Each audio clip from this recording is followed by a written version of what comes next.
നമസ്കാരം. ഏറ്റവും നിശബ്ദമായതും എന്നാൽ ഏറ്റവും ശക്തവുമായ വിപ്ലവം നടക്കുന്നത് പുസ്തകങ്ങൾ വായിക്കുന്ന മനസ്സുകളിലാണ്.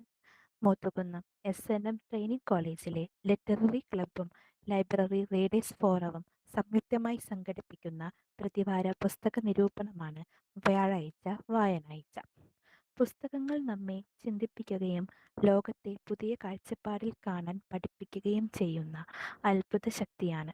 അതുകൊണ്ട് തന്നെ പുസ്തകങ്ങളെ പരിചയപ്പെടുത്തുകയും അവയെക്കുറിച്ച് ആശയവിനിമയം നടത്തുകയും ചെയ്യുന്ന ഈ പരിപാടിക്ക് വളരെയധികം പ്രാധാന്യമുണ്ട്. ഇന്നത്തെ പുസ്തക നിരൂപണത്തിനായി തിരഞ്ഞെടുത്തിരിക്കുന്നത് ശ്രീമതി അനിത പ്രതാപിൻ്റെ ഐലൻഡ് ഓഫ് ബ്ലഡ് എന്ന പുസ്തകമാണ്. ഈ പരിപാടിയിൽ സ്വാഗതം പറയുന്നതിനായി 1ാം വർഷ BEd ഇംഗ്ലീഷ് വിദ്യാർത്ഥിനി ശ്രീലക്ഷ്മി MUവിനെ ക്ഷണിക്കുന്നു. എല്ലാവർക്കും നമസ്കാരം. വായനയുടെ സ്വാധീനം കൊണ്ട് എഴുതുവാനും ചിന്തിക്കുവാനും യുക്തിപരമായ സർഗശേഷി ഉണ്ടാക്കുന്നതിനും അവസരം സൃഷ്ടിക്കുന്ന ഒരു കൂടിയിരിപ്പാണ് നമ്മുടെ വ്യാഴാഴ്ച വായനാഴ്ച. ഇന്നത്തെ നമ്മുടെ പരിപാടിയിൽ സ്വാഗതം പറയുക എന്നതാണ് എൻ്റെ ദൗത്യം. ആദ്യമായി നമ്മുടെ ബഹുമാനപ്പെട്ട പ്രിൻസിപ്പാൾ ഡോക്ടർ സുസ്മിത മിസ്സിനെ സ്നേഹത്തോടെ ഈ പരിപാടിയിലേക്ക് സ്വാഗതം ചെയ്യുന്നു. വ്യാഴാഴ്ച വായനാഴ്ചയുടെ ടീച്ചർ കോർഡിനേറ്റേഴ്സായ ഡോക്ടർ കൃഷ്ണകുമാർ സാറിനെയും ഡോക്ടർ ഹീര മിസ്സിനെയും ലൈബ്രറിയനായ നമ്മുടെ മോണിക്ക മിസ്സിനെയും ഈ പരിപാടിയിലേക്ക് സ്വാഗതം ചെയ്യുന്നു. ഇന്നത്തെ വ്യാഴാഴ്ച വായനാഴ്ചയിൽ ഐലൻഡ് ഓഫ് ബ്ലഡ് എന്ന പുസ്തകം നിരൂപണം ചെയ്യുന്ന നമ്മുടെ കോളേജിലെ പൂർവ്വ വിദ്യാർത്ഥിയും കോഴിക്കോട് റീജിയണൽ പാസ്പോർട്ട് ഓഫീസർ ആയി സേവനം അനുഷ്ഠിക്കുന്ന അരുൺ മോഹൻ സാറിനെയും സ്നേഹത്തോടെ സ്വാഗതം ചെയ്യുന്നു. അടുത്തതായി ഈ പരിപാടിയിലേക്ക് എത്തിച്ചേർന്നിട്ടുള്ള എല്ലാ പുസ്തക പ്രേമികളെയും സ്വാഗതം ചെയ്തുകൊണ്ട് ഞാൻ നിർത്തുന്നു. നന്ദി ശ്രീലക്ഷ്മി. ഇന്ന് പുസ്തകാവതരണം നടത്തുന്നത് കോഴിക്കോട് റീജിയണൽ പാസ്പോർട്ട് ഓഫീസറായ അരുൺ മോഹൻ KIAS ആണ്. അദ്ദേഹത്തിൻ്റെ സേവന കാലയളവിൽ പൗരന്മാർക്ക് മികച്ച നിലവാരത്തിലുള്ള പാസ്പോർട്ട് സേവന വിതരണം നൽകിയതിന് ഇന്ത്യയിലെ ഏറ്റവും മികച്ച പാസ്പോർട്ട് ഓഫീസറായി കോഴിക്കോട്ട് റീജിയണൽ പാസ്പോർട്ട് ഓഫീസിനെ തിരഞ്ഞെടുത്തു. ന്യൂഡൽഹിയിൽ ഇൻഫർമേഷൻ ആൻഡ് ബ്രോഡ്കാസ്റ്റിംഗ് മന്ത്രാലയത്തിന് കീഴിലുള്ള വിവിധ സ്ഥാപനങ്ങളിൽ ജോലി ചെയ്തിട്ടുള്ള അദ്ദേഹം മൂത്തുകുന്നം SNM ട്രെയിനിങ് കോളേജിലെ 2014 ബാച്ചിലെ പൂർവ്വ വിദ്യാർത്ഥിയാണ്.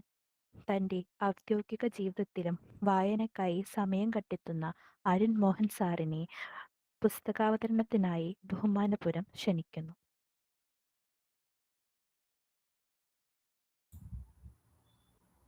Thank you. Audible അല്ലേ മിസ്? ഓക്കെ.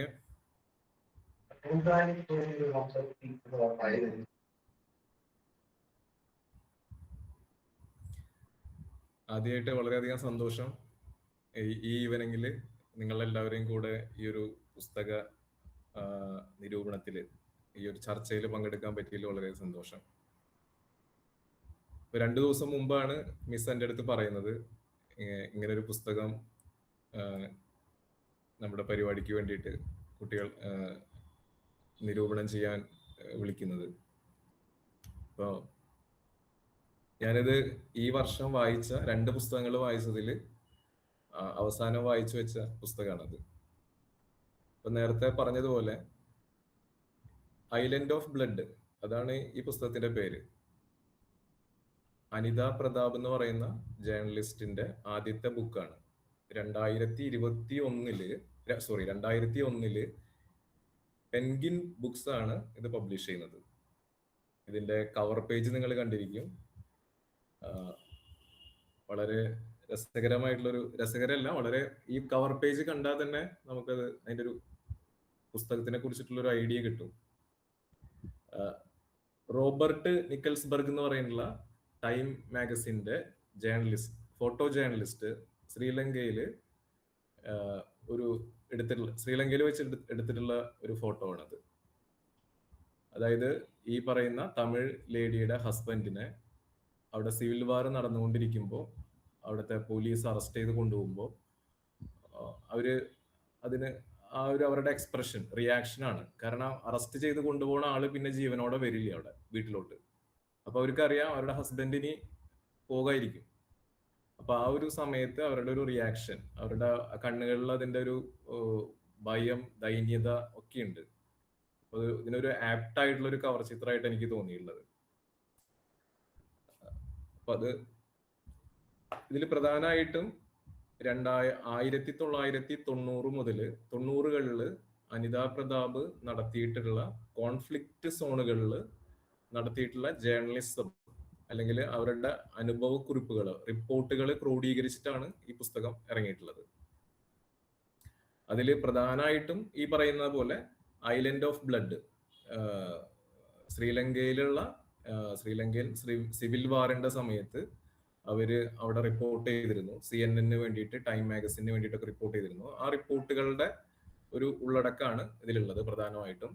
പിന്നെ രണ്ടാമത്തെ ഒരു കോൺഫ്ലിക്ട് സോൺ എന്ന് പറയുന്നത് അഫ്ഗാനിസ്ഥാൻ, സൗത്ത് ഏഷ്യയിലെ അഫ്ഗാനിസ്ഥാനില് 1996 താലിബാൻ റെജീം അഫ്ഗാനിസ്ഥാന്റെ ഭരണം ഏറ്റെടുക്കുന്ന സമയത്ത് ഇവര് ഒരു സീരീസ് ഓഫ് റിപ്പോർട്ടിംഗ് അവിടെ നിന്ന് നടത്തിയിട്ടുണ്ട്. അപ്പൊ അവിടുത്തെ ആ ഒരു ജീവിത ജനങ്ങൾ നേരിട്ട ബുദ്ധിമുട്ടുകൾ, പ്രത്യേകിച്ച് സ്ത്രീകളും കുട്ടികളൊക്കെ നേരിട്ട ബുദ്ധിമുട്ടുകളൊക്കെയാണ് രണ്ടാമത്തെ ഒരു പ്രധാന ഭാഗമായിട്ട് ഇതിൽ വരുന്നത്. പിന്നെ പ്രധാനമായിട്ടും കലാമിറ്റീസ്, നാച്ചുറൽ കലാമിറ്റീസും, ഇവരൊരു ജേർണലിസ്റ്റ് ആയ സ്ഥിതിക്ക് ഒരുപാട് നാച്ചുറൽ കലാമിറ്റീസും ഇത് റിപ്പോർട്ട് ചെയ്തിട്ടുണ്ട്. അപ്പൊ അവിടെയൊക്കെ ഇവര് കണ്ട ജീവിതം, അവിടെ എങ്ങനെയാണ് ആളുകൾ ഇതിനെയൊക്കെ ഫേസ് ചെയ്തത്, അതിനെക്കുറിച്ചുള്ളൊരു വിവരണമാണ് ഈ ബുക്കിലുള്ളത്. അപ്പോ ഇതിന്റെ പ്രധാന ഭാഗം എനിക്ക് തോന്നിയിട്ടുള്ളത് ശ്രീലങ്കൻ റിപ്പോർട്ടിംഗ് തന്നെയാണ് ഏറ്റവും രസകരമായിട്ടും പിന്നെ അതുപോലെ നമുക്ക് ചിന്തിക്കാൻ ഉതകുന്ന തരത്തിൽ കൊടുത്തിട്ടുള്ളത് ശ്രീലങ്കൻ ആൻഡ് അഫ്ഗാനിസ്ഥാൻ റിപ്പോർട്ടിംഗ് ആണ്. അപ്പോൾ ഈ ഐലൻഡ് ഓഫ് ബ്ലഡ് എന്ന് പറയുമ്പോൾ തന്നെ നമുക്കറിയാം. ഞാൻ ശ്രീലങ്കൻ റിപ്പോർട്ടിങ്ങിന്റെ അവിടെ നിന്ന് തുടങ്ങാം. ഇപ്പോൾ ശ്രീലങ്ക നമുക്കറിയാം, ശ്രീലങ്കയുടെ ചരിത്രവും നമുക്ക് ഭൂരിഭാഗം ആളുകൾക്ക് അറിയാം. അപ്പൊ ഞാൻ ചരിത്രം പറയാനോ അതല്ല, ഈ ബുക്കിന്റെ എനിക്ക് തോന്നുന്നത് ഈ ബുക്ക് വായിച്ചപ്പോ എന്തുകൊണ്ട് ബാക്കിയുള്ള ആളുകളും ഇത് വായിക്കണം, എല്ലാവരും, എല്ലാ വായനക്കാരും വായിക്കേണ്ട ഒരു ബുക്കാണെന്ന് എനിക്ക് എന്തുകൊണ്ടാണ് തോന്നിയത് എന്നുള്ള അനുഭവം കൂടിയിട്ട് പറയാനാണ് ഞാൻ ഉദ്ദേശിക്കുന്നത്. അപ്പൊ നമുക്കറിയാം, ഈ ബുക്കിനെ കുറിച്ച് ഞാൻ വളരെ നാളായി കേട്ടിട്ടുണ്ട്. ഇത് വായിക്കണം എന്ന് കഴിഞ്ഞ 1.5 വർഷമായിട്ട് ചിന്തിച്ചിട്ട് ഈ വർഷമാണ് അതിനൊരു അവസരം കിട്ടിയത്. കോഴിക്കോട് പല ബുക്ക് സ്റ്റാളുകളിൽ ഞാൻ നോക്കിയിരുന്നു, ഈ ബുക്ക് അവൈലബിൾ അല്ലായിരുന്നു. ആമസോണിൽ അവൈലബിൾ ആണ്. പിന്നെ KLF-ന് എനിക്ക് ഈ ബുക്ക് കിട്ടി. കേരള ലിറ്ററേച്ചർ ഫെസ്റ്റിവൽ കോഴിക്കോട് ഈ വർഷം നടന്നതിൽ ഈ ബുക്ക് അവിടെ സ്റ്റോളിൽ ഉണ്ടായിരുന്നു. ഞാൻ അത് വാങ്ങി വായിച്ചു. അപ്പോ ശ്രീലങ്കൻ സിവിൽ വാർ എന്ന് പറയുന്നത് നമ്മൾക്ക് എല്ലാവർക്കും സുപരിചിതമായിട്ടുള്ള ഒരു സംഭവമായിരിക്കും. ശ്രീലങ്കയും ഇപ്പൊ കേരളവും കമ്പയർ ചെയ്യുകയാണെങ്കിൽ കേരളത്തിന്റെ ഏതാണ്ട് 2 ഇരട്ടി വലിപ്പമുള്ള ഒരു രാജ്യമാണ് ശ്രീലങ്ക. പക്ഷെ കേരളത്തിന്റെ ഒരു 2 ഇരട്ടി വലിപ്പവും കേരളത്തിന്റെ ജനസംഖ്യയുടെ അത്രയും ജനസംഖ്യ അവിടെ ഇല്ല. അങ്ങനത്തെ ഒരു സ്ഥലത്തിനെ കുറിച്ചിട്ടാണ് നമ്മൾ പറയാൻ പോകുന്നത്. നിങ്ങൾക്ക് ഏതാണ്ട് ഒരു ഐഡിയ കിട്ടില്ല. ജോഗ്രഫിക്കലി നമ്മൾ കേരളവും തമിഴ്നാടും ശ്രീലങ്കയൊക്കെ ഏതാണ്ട് ഒരുപോലെയാണ്. കേരളത്തിന്റെ 2 ഇരട്ടി വലിപ്പവും പക്ഷെ കേരളത്തിലുള്ള അത്രയും ആളുകൾ ഇല്ലാത്തൊരു സ്ഥലമാണ് ശ്രീലങ്ക. അപ്പൊ അവിടെ ഞാൻ ഹൈസ്കൂൾ കാലഘട്ടത്തിലൊക്കെ നമ്മൾ പത്രം വായിക്കുമ്പോൾ നമ്മൾ പത്രത്തിൽ പലപ്പോഴും ഇങ്ങനെ റിപ്പോർട്ടുകൾ വായിക്കാറുണ്ട്. പുലികള് ജാഫ്ന ആക്രമിച്ചു, തമിഴ് പുലികള് ജാഫ്ന ആക്രമിച്ചു, പുലികള് എലിഫന്റ് പാസ് കീഴടക്കി, പുലികള് ശ്രീലങ്കൻ സൈന്യത്തിനെ അറ്റാക്ക് നടത്തി. അപ്പൊ എനിക്ക് ചെറുപ്പത്തിൽ എനിക്ക് തോന്നുന്നത് ഇതെന്താണ് പുലികൾ എന്ന് പറയുന്നത്, നമ്മള് പുലികളാണോ, ശരിക്കുള്ള പുലികളാണോ, തമിഴ് പുലികള്?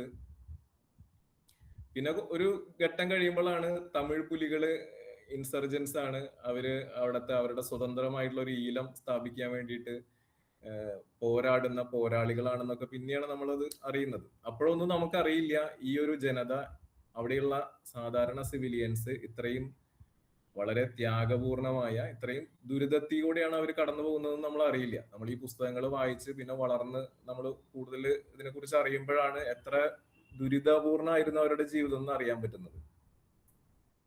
ഏറ്റവും അവസാനം ഈ പുസ്തകത്തിൽ അനിതാ പ്രതാപ് പറയുന്നത് നമുക്കത് വായിക്കുമ്പോൾ നമുക്ക് ആ ഒരു വായനക്കാരന് പറ്റാവുന്ന ഒരു കൺക്ലൂഷൻ ഉണ്ട്.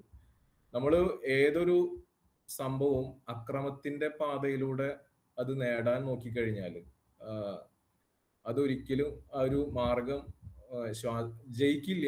പിന്നെ അതൊരു ശാശ്വതമായിട്ടുള്ള ഒരു പരിഹാരം അക്രമത്തിൽ കൂടെ ഒരൊറ്റ കാര്യത്തിനും ഒരു പരിഹാരം ഉണ്ടാവില്ല. അതാണ് ഏറ്റവും വലിയൊരു മെസ്സേജ് ഇതിൽ നിന്ന് നമുക്ക് കിട്ടുന്നത്. ആ ഒരു പോർഷൻ വായിക്കുമ്പോൾ വയലൻസ് നമുക്ക് ഒന്നിനും പരിഹാരമല്ല. നമ്മളുടെ ഇന്ത്യൻ സ്വാതന്ത്ര്യ സമരത്തിലും നമ്മൾ നോൺ വയലൻസ്, നമ്മുടെ നമ്മുടെ രാഷ്ട്രപിതാവ് നമുക്ക് കാണിച്ചു തന്ന വഴി അത് തന്നെയായിരുന്നു. ഇപ്പൊ നമ്മൾ കണ്ടുകൊണ്ടിരിക്കുന്നത് അതാണ്. അവിടെ നമുക്കറിയാം ശ്രീലങ്കയില് തമിഴ് വംശജരും സിംഹള വംശജരും ഉണ്ടായിരുന്നു. അവർ തമ്മിൽ പല കാര്യങ്ങളിലും റിസോഴ്സസിന് വേണ്ടിയിട്ടും മറ്റു കാര്യങ്ങൾക്ക് വേണ്ടി തർക്കമുണ്ടായിട്ട് തമിഴ് വംശജര് അവർക്ക് സ്വന്തമായിട്ടൊരു രാജ്യം വേണമെന്ന് പറഞ്ഞിട്ട് ഒരു മിലിറ്ററി മൂവ്മെന്റ് അവിടെ നടത്തി. സിംഹള സർക്കാർ അതിനെതിരെ ആർമീനെ വെച്ച് പ്രതിരോധിച്ചു. ഇതിന്റെ ഇടയിൽ ഒരുപാട് പേർക്ക് ജീവൻ നഷ്ടപ്പെട്ടു. ഒരു കൂട്ടരും വിട്ടുവീഴ്ചയ്ക്ക് തയ്യാറായില്ല. പ്രത്യേകിച്ച് LTT എന്ന് പറയുന്നത് തമിഴ് പുലികൾ, liberation tigers of Tamil Eelam. അപ്പൊ അവരും വേലുപ്പിള്ള അവർക്ക് ഒരുപാട് ഓർഗനൈസേഷൻസ് ഉണ്ടായിരുന്നു. അനിതാ പ്രതാപ് ഇതിൽ പറയുന്നുണ്ട്, തമിഴ് കോസിന് വേണ്ടിയിട്ട് പ്രവർത്തിക്കുന്ന ഒരു 3-4 സംഘടനകൾ ഉണ്ടായിരുന്നു. അതിൽ പ്രധാന സംഘടന എന്ന് പറയുന്നത് LTT ആയിരുന്നു. ബാക്കിയുള്ള സംഘടനയിലെ നേതാക്കന്മാരെ മുഴുവൻ വകവരുത്തിയിട്ട് LTT എന്ന് പറയുന്ന സംഘടനയുടെ നേതാവായിട്ടുള്ള വേലുപ്പിള്ള പ്രഭാകരൻ, അയാളാണ് തമിഴ് ജനങ്ങളുടെ പ്രധാന നേതാവ് ഞാനാണെന്ന് പറഞ്ഞിട്ട് പിന്നെ സിംഹള അല്ലെങ്കിൽ ശ്രീലങ്കൻ സർക്കാരുമായിട്ട് യുദ്ധം തുടങ്ങുന്നത് അദ്ദേഹമാണ്. അപ്പൊ ആദ്യം ഇന്ത്യ ഗവൺമെന്റിന്റെ സപ്പോർട്ട് ഉണ്ടായിരുന്നു. കാരണം തമിഴ്സ് എന്ന് പറയുന്നത് ഇന്ത്യക്ക് എപ്പോഴും ഒരു സോഫ്റ്റ് ഇതുള്ളൊരു ഇതാണ്. കാരണം തമിഴ്നാട്ടിൽ നമുക്ക് തമിഴരുണ്ട്. പിന്നെ ഒരു ഘട്ടത്തില് 1987 ഇന്ത്യ ശ്രീലങ്ക ഒരു പീസ് കരാർ ഉണ്ടാവുന്നുണ്ട്. അതിന്റെ ഭാഗമായിട്ട് ഇന്ത്യ ഒരു സൈന്യത്തിന് അങ്ങോട്ട് അയക്കുന്നുണ്ട്, ഇന്ത്യൻ പീസ് കീപ്പിംഗ് ഫോഴ്സ് എന്ന് പറയുന്നത് IPKF. പിന്നെ IPKF അവിടെ ശ്രീലങ്കയിലെത്തി. IPKF-ഉം പിന്നെ അതുപോലെ എന്തിനു വേണ്ടിയിട്ടാണോ പോയത് അത് നടന്നില്ല. LTT-യും പിന്നെ അതുപോലെ ശ്രീലങ്കൻ ആർമിയുമായിട്ട് IPKF-ന് ഫൈറ്റ് ചെയ്യേണ്ട വന്നു. പിന്നെ നമ്മുടെ ഫോഴ്സിനെ തിരിച്ച് ഇങ്ങോട്ട് വിളിച്ചു. അതിനുശേഷം നമ്മുടെ പ്രധാനമന്ത്രിനെ LTT കൊലപ്പെടുത്തുന്നുണ്ട്, രാജീവ് ഗാന്ധിനെ. 2009 വേലുപ്പിള്ള പ്രഭാകരനെ വധിക്കുന്നതോട് കൂടിയിട്ട് ഈ ഒരു സിവിൽ വാർ അവസാനിക്കുകയും ചെയ്യുന്നു. അപ്പൊ ഏതാണ്ട് ഒരു 30 വർഷം ശ്രീലങ്കയിൽ നടന്ന സിവിൽ വാർ, ആഭ്യന്തര യുദ്ധത്തിന്റെ ദയനീയ അവസ്ഥയാണ് അവർ പറയുന്നത്. അപ്പൊ അതില് അനിതാ പ്രതാപ് വേലുപ്പിള്ള പ്രഭാകരനാണ് LTT-യുടെ പ്രധാന നേതാവ്. അയാളെ പോയിട്ട് ഇന്റർവ്യൂ ചെയ്യുന്നത്, അയാള് എന്തുകൊണ്ടാണ് ഇങ്ങനെ ഒരു ഓപ്ഷൻ, മിലിറ്ററി ഓപ്ഷൻ ഇതിനു വേണ്ടിയിട്ട് എന്തുകൊണ്ടാണ് തെരഞ്ഞെടുത്തത്, പിന്നെ ഈ സിവിൽ വാർ നടന്നുകൊണ്ടിരിക്കുമ്പോൾ അവിടെ തമിഴ് ജനതയും ശ്രീലങ്കയിലെ സാധാരണ ആളുകൾ നേരിട്ട കൊടിയ ദുരിതങ്ങൾ, അതൊക്കെ ഇതിൽ കൃത്യമായിട്ട് വിവരിക്കുന്നുണ്ട്. നമുക്കറിയാം ഏതൊരു കോൺഫ്ലിക്റ്റ് സോണിലും സ്ത്രീകളും കുട്ടികളാണ് ഏറ്റവും അധികം അതിന്റെ ആ കോൺഫ്ലിക്റ്റിന്റെ നെഗറ്റീവ് സൈഡ് അല്ലെങ്കിൽ അതിന്റെ ദുരിതം ഏറ്റവും കൂടുതൽ അനുഭവിക്കുക എന്ന് പറയുന്നത് സ്ത്രീകളും കുട്ടികളാണ്. ബാക്കി മെയിൽ മെമ്പേഴ്സ് ഓട്ടോമാറ്റിക്കലി ഉണ്ടായിരിക്കും, അവര് യുദ്ധത്തിൽ കൊല്ലപ്പെടും. കുട്ടികളെ പലപ്പോഴും നിർബന്ധിതമായിട്ടാണ് ഇവര് പിടിച്ചു കൊണ്ടുപോവുക യുദ്ധത്തിന് വേണ്ടിയിട്ട്. ഇപ്പൊ തമിഴ് പോരാളികളൊക്കെ ചെയ്തിരുന്നത് LTT ഒക്കെ കുഞ്ഞു കുട്ടികളെ, അതായത് അറ്റ് ദ ഏജ് ഓഫ് 15 തൊട്ട് തന്നെ അവർ അവിടെ നിന്ന് ബലമായിട്ട് പിടിച്ചു കൊണ്ടുപോയിട്ട് അവരെ യുദ്ധമുഖത്തേക്ക് കൊണ്ടുപോകും. ശ്രീലങ്കൻ ഫോഴ്സ് ഇവരെല്ലാ തമിഴ്സിനെയും തമിഴ് പുലികളുമായിട്ട് അവരുടെ ആയിട്ട് സപ്പോർട്ട് ചെയ്യുന്ന ആളുകളായിട്ട് പരിഗണിച്ചിട്ട് അവരെ മേലെ അതിക്രൂരമായിട്ടുള്ള അതിക്രമങ്ങൾ അഴിച്ചുവിടുകയും ചെയ്തു. അപ്പൊ അതിന്റെ ഒരു വിവരണമാണ് അനിതാ പ്രതാപ് ഇതിൽ തന്നിട്ടുള്ളത്. അപ്പൊ അതിലൊരു ഇൻസിഡന്റ് ഞാൻ ബുക്ക് വായിച്ചതിൽ എനിക്ക് പറയുന്നത്, ഇതിന്റെ ഭാഗമായിട്ട് റയട്ടുകൾ നടക്കും. തമിഴരും സിംഹള വംശജരും തമ്മിൽ ശ്രീലങ്കയിൽ ഒരുപാട് ലഹളകൾ നടക്കുന്നുണ്ട്. ആ ലഹളകളിൽ രണ്ട് സൈഡിലുള്ള ആളുകളും കൊല്ലപ്പെടുന്നുണ്ട്. ഒരു ലഹള നടന്നു കഴിഞ്ഞാൽ രണ്ട് സൈഡിലുള്ള ആളുകൾ കൊല്ലപ്പെടും. വളരെ ക്രൂരമായിരിക്കും കൊലയുണ്ടാവുന്നത്. അപ്പൊ അതിലൊരു തമിഴ് ഫാമിലി ലൂട്ട് ചെയ്യുന്നത്, പെട്ടെന്നൊരു ഒരു ലഹള നടക്കുന്നു ഒരു പ്രദേശത്ത്. ഒരു തമിഴ് ഫാമിലി ഉണ്ട്, 60 വയസ്സായിട്ടുള്ള സന്താനം എന്ന് പറഞ്ഞിട്ടുള്ള ഒരാളാണ്. അപ്പോ ലഹളക്കാര് വരാണ് അവരുടെ വീട്ടിലോട്ട്. വന്നിട്ട് ഇപ്പൊ നമ്മളൊന്ന് ആലോചിച്ച് നോക്കൂ, നമ്മുടെ വീട്ടില് സമാധാനമായിട്ടൊക്കെ നിൽക്കുമ്പോൾ ലഹളക്കാര് വരുന്നു, നമ്മുടെ വീടിന് തീയിടുന്നു, ലൂട്ട് ചെയ്യുന്നു വീട്ടിലെ സാധനങ്ങള്. അപ്പോ സ്ത്രീകളും കുട്ടികളും ഇറങ്ങി ഓടുന്നു. കുറച്ച് സാധനങ്ങളെങ്കിലും, അവശേഷിക്കുന്ന സാധനങ്ങൾ എങ്ങനെയെങ്കിലും കയ്യിൽ പിടിച്ച് ഓടാൻ വേണ്ടിയിട്ട് ഇയാളും ഇദ്ദേഹത്തിന്റെ മകനും അവിടെ നിന്നിട്ട് പെറുക്കിയെടുക്കുകയാണ്. പക്ഷെ അപ്പോഴേക്കും ആക്രമികൾ വളയുന്നു ഇവരെ. ഇയാൾ അടിച്ചു വീഴ്ത്തും. ഇയാളെ വീടിന്റെ മുന്നിൽ നിർത്തിയിട്ടിരിക്കുന്ന കാറിന് തീ കൊളുത്തും. കിട്ടുന്ന സാധനങ്ങൾ അവർ ലൂട്ട് ചെയ്യും. ആ കത്തുന്ന തീയില് ഇയാളുടെ മകനെ വലിച്ചെറിയാണ്. ഇയാളുടെ മുമ്പിൽ നിന്നിട്ട് ഇയാളുടെ മകൻ കത്തിയമരാണ്. ഇയാളെ അടിച്ച് അവര് മർദ്ദിച്ച് അവശനാക്കി അവിടെ ഇരുത്തിയിരിക്കുകയാണ്. അപ്പൊ ഒരു അച്ഛൻ കാണാണ്, അയാൾ ആ ജീവിത കാലയളവിൽ സമ്പാദിച്ച എല്ലാതും നഷ്ടപ്പെടണം അയാൾക്ക്. സ്വന്തം എല്ലാ സമ്പാദ്യങ്ങളും നഷ്ടപ്പെടാണ്. മകൻ എന്നെ മുമ്പിലിട്ടിട്ട് കത്തിക്കുകയാണ്. തിരിച്ച് സിംഹളരെ തമിഴരും ഇത് ചെയ്യുന്നുണ്ട്. അപ്പൊ എന്തിനു വേണ്ടിയിട്ടാണ് ഇത് ചെയ്യുന്നത്? നമ്മളൊരു സമൂഹത്തില് നമുക്ക് സമാധാനപൂർണമായിട്ട് എല്ലാ റിസോഴ്സസും എല്ലാവർക്കും കിട്ടിയിട്ട് ഒരു നല്ല ജീവിതത്തിന് വേണ്ടിയിട്ടാണ് എല്ലാവരും ശ്രമിക്കുക. അവസാനം നമ്മൾ ഈ വയലന്റ് മെത്തേഡ് സ്വീകരിക്കുമ്പോൾ നിരപരാധികളും അല്ലാത്തവരും, അതായത് രണ്ട് സൈഡിലും നഷ്ടമല്ലാതെ ലാഭമൊന്നും ഇതിൽ പറയുന്നില്ല. അപ്പൊ ഇതൊരു ഇൻസിഡന്റ് ആണ്. അപ്പോ ചില രംഗങ്ങൾ നമ്മള് കണ്ണ് നിറഞ്ഞിട്ട് അത് നമുക്കത് വായിക്കാൻ പറ്റുള്ളൂ. അത് എഴുതിയിട്ടുള്ളത് അവര് കണ്ടുള്ള നേരിട്ടുള്ള അനുഭവം. അപ്പൊ അത്രയും ഒന്നാമത് പോവർട്ടി, അതായത് ബേസിക് അമ്യൂണിറ്റീസ് പോലും ഒരു യുദ്ധം തുടങ്ങിക്കഴിഞ്ഞാൽ, സിവിൽ വാർ തുടങ്ങിക്കഴിഞ്ഞാൽ ഉണ്ടാവില്ല. ലോ ആൻഡ് ഓർഡർ എന്ന് പറയുന്നത് കംപ്ലീറ്റ്ലി ഒരു സ്ഥലത്തും ഉണ്ടാവില്ല. കാരണം ലോ ആൻഡ് ഓർഡർ ഇല്ലെങ്കിൽ ആർക്കും എന്തും ചെയ്യാവുന്ന ഒരു അവസ്ഥയാണ്. ഹോസ്പിറ്റൽസിൽ മരുന്നുണ്ടാവില്ല, ഡോക്ടേഴ്സ് ഉണ്ടാവില്ല, ഒന്നും ഉണ്ടാവില്ല.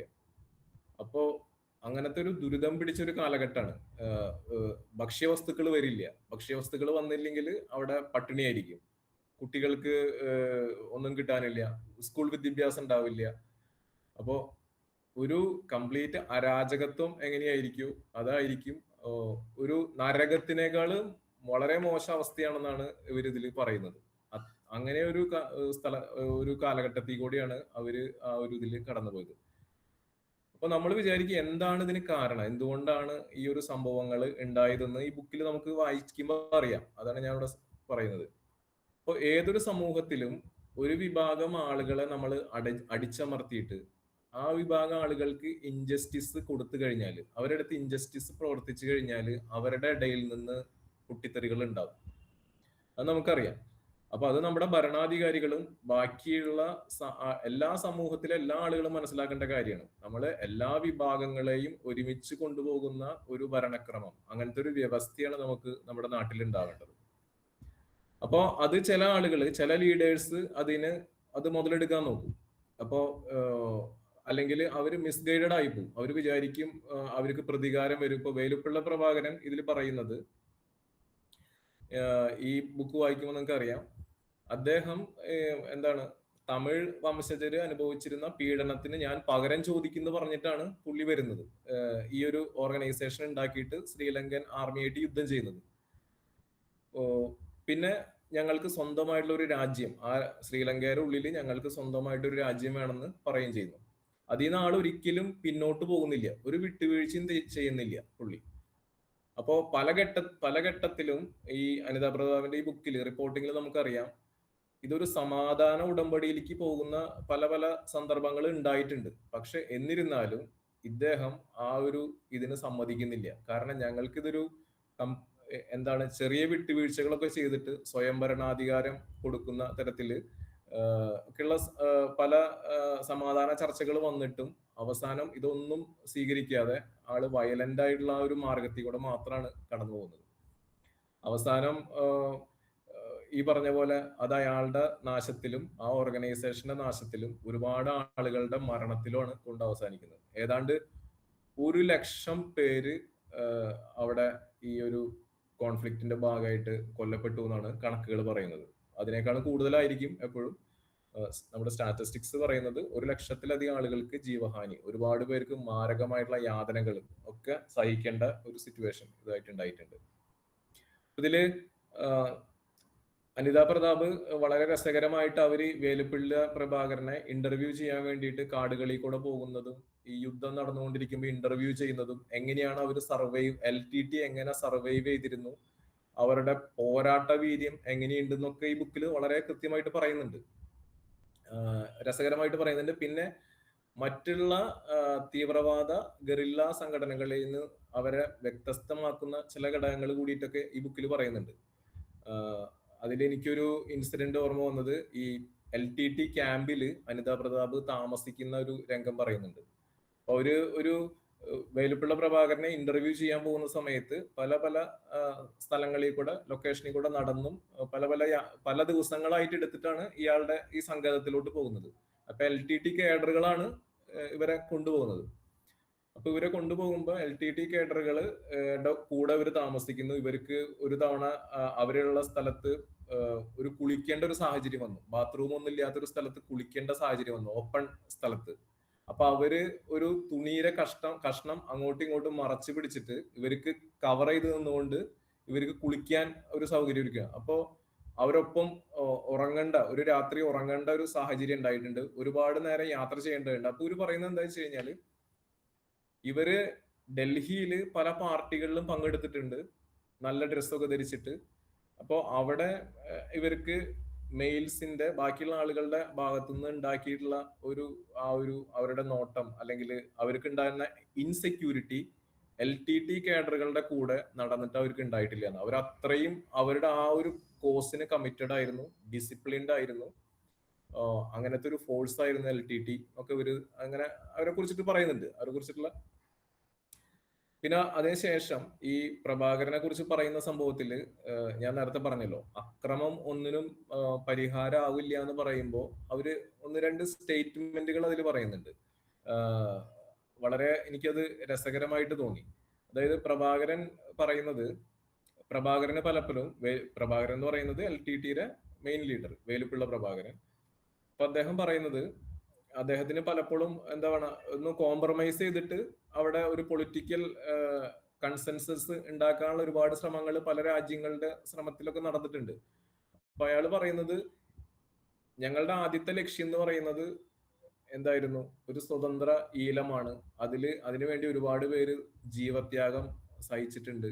ഞാൻ എന്ത് വന്നു കഴിഞ്ഞാലും അതിനെ വിട്ടുവീഴ്ച ചെയ്യില്ല. ഞാൻ അങ്ങനെ ചെയ്യണത് അവരോട് ചെയ്യുന്ന ഇൻജസ്റ്റിസ് ആയിരിക്കും, അതുകൊണ്ട് ഞാൻ അത് ചെയ്യില്ല എന്ന് പറയണം. അപ്പോ അത് ഒരു തരത്തിൽ ഇവർ പറയുന്നത്,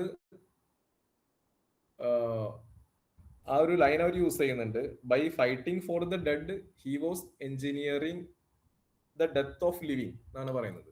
അതായത് മരിച്ച ആളുകൾക്ക് വേണ്ടി ഫൈറ്റ് ചെയ്തിട്ട് അയാള് പിന്നെയും 10,000-കണക്കിന് ആളുകളെ മരണത്തിലോട്ട് തള്ളിവിടുകയാണ് ചെയ്തിരുന്നത്. അപ്പൊ അതിനൊരു പ്രായോഗികമായിട്ട് ഏതൊരു വിഷയത്തിനെയും നമ്മളൊരു പ്രായോഗികമായിട്ട് നമ്മൾ സമീപിക്കണം. അതിനെ കുറച്ച് വിട്ടുവീഴ്ചകളൊക്കെ ചെയ്തിട്ട് ഒരുപാട് നാശം ഒഴിവാക്കിയിട്ട് നമുക്ക് എന്തെങ്കിലും ഒരു നേട്ടം ഉണ്ടാവണമെങ്കിൽ അങ്ങനെ നമ്മൾ അങ്ങനെയുള്ളൊരു ശ്രമമാണ് വേണ്ടത് എന്ന് കൂടിയിട്ട് നമുക്ക് ഈ ബുക്ക് വായിക്കുമ്പോൾ കുറച്ചും കൂടി തോന്നും.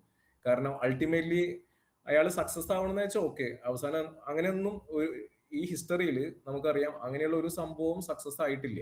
അങ്ങനെ അൾട്ടിമേറ്റ്ലി മിലിറ്ററി മാത്രം ഉപയോഗിച്ചിട്ട്, മിലിറ്ററി പവർ കൊണ്ട് മാത്രം നമുക്കൊന്നും എസ്റ്റാബ്ലിഷ് ചെയ്യാൻ പറ്റില്ല. എപ്പോഴും ഒരു കൺസെൻസസ്, ഒരു സമവായത്തിന്റെ പാതയിൽ കൂടിയാണ് എപ്പോഴും ശാശ്വതമായിട്ടുള്ള ഒരു സമാധാനവും ഒരു നല്ല വ്യവസ്ഥയും എപ്പോഴും ഉണ്ടാവാന്ന് അടിവരയിട്ട് പറയാണ് ഈ ഒരു പാർട്ടിൽ ചെയ്യുന്നത്. പിന്നെ അതില് ഇന്ത്യൻ പ്രധാനമന്ത്രി രാജീവ് ഗാന്ധിനെ കൊല ചെയ്യപ്പെടാനുള്ള ഒരു സാഹചര്യം, അതൊക്കെ ഒരു വളരെ രസകരം പറയുന്നുണ്ട്. അത് LTT ചെയ്തൊരു വലിയ തെറ്റായിരുന്നു. ഒരു ഇന്ത്യ പോലുള്ള ഒരു രാജ്യത്തിന്റെ ഒരു പ്രധാനമന്ത്രിയൊക്കെ എന്താ പറയാ കൊല ചെയ്ത് കഴിഞ്ഞാല് പിന്നെ ഓട്ടോമാറ്റിക്കലി അവർക്ക് അവരുടെ എക്സിസ്റ്റൻസ് വളരെ ബുദ്ധിമുട്ടായിരിക്കും. അപ്പൊ അത്രയും അതൊന്നും ചിന്തിക്കാനോ അല്ലെങ്കിൽ അത്രയും ഇതാക്കാനോ അന്ന് അവർക്ക് പറ്റിയില്ല. ഇത്രയും കാര്യങ്ങളാണ് ആദ്യത്തെ ഭാഗത്തിൽ ഇതിന്റെ പറയുന്നത്, ഐലൻഡ് ഓഫ് ബ്ലഡില് ശ്രീലങ്കൻ റിപ്പോർട്ടിങ്ങിന്റെ ഭാഗത്ത് പറയുന്നത്. പിന്നെ ശ്രീലങ്കയില് സെയിം ടൈം LTTയും ശ്രീലങ്കൻ സർക്കാരും തമ്മിൽ യുദ്ധം നടന്നുകൊണ്ടിരിക്കുക തന്നെ ശ്രീലങ്കയിൽ തന്നെ വേറൊരു റൈറ്റ് വിങ് ഓർഗനൈസേഷൻസ് ഉണ്ട്. അവരും ശ്രീലങ്കൻ സർക്കാരും തമ്മിൽ കൊളംബോയിലും കാൻഡി അതുപോലെ മറ്റ് സ്ഥലങ്ങളിൽ സിവിൽ വാറുകൾ ഉണ്ടായിരുന്നു. അപ്പോൾ അവിടത്തെയും ദുരിതങ്ങൾ ഈ ഒരു പുസ്തകത്തിൽ അനിത പ്രതാപ് പറയുന്നുണ്ട്. അപ്പോൾ അത് നമ്മൾ അധികം വായിച്ചിട്ടുണ്ടാവില്ല. LTTയും ശ്രീലങ്കൻ സർക്കാരും തമ്മിലുള്ള അത്രയും എന്തൊക്കെ അതിക്രമങ്ങൾ ഉണ്ടായിട്ടുണ്ടോ അതിന് ഇക്വലന്റ് ആയിട്ടുള്ള കോൺഫ്ലിക്റ്റുകൾ അല്ലെങ്കിൽ സിവിൽ അൺട്രസ്റ്റ് ബാക്കി സ്ഥലങ്ങളിലും നമുക്ക് ഉണ്ടായിട്ട് കാണാൻ പറ്റും. അപ്പൊ ബേസിക്കലി ആദ്യത്തെ ഒരു പാർട്ട് ഇതാണ് എനിക്ക് തോന്നുന്നത്. അപ്പൊ ഞാൻ അതിന്റെ ഒരു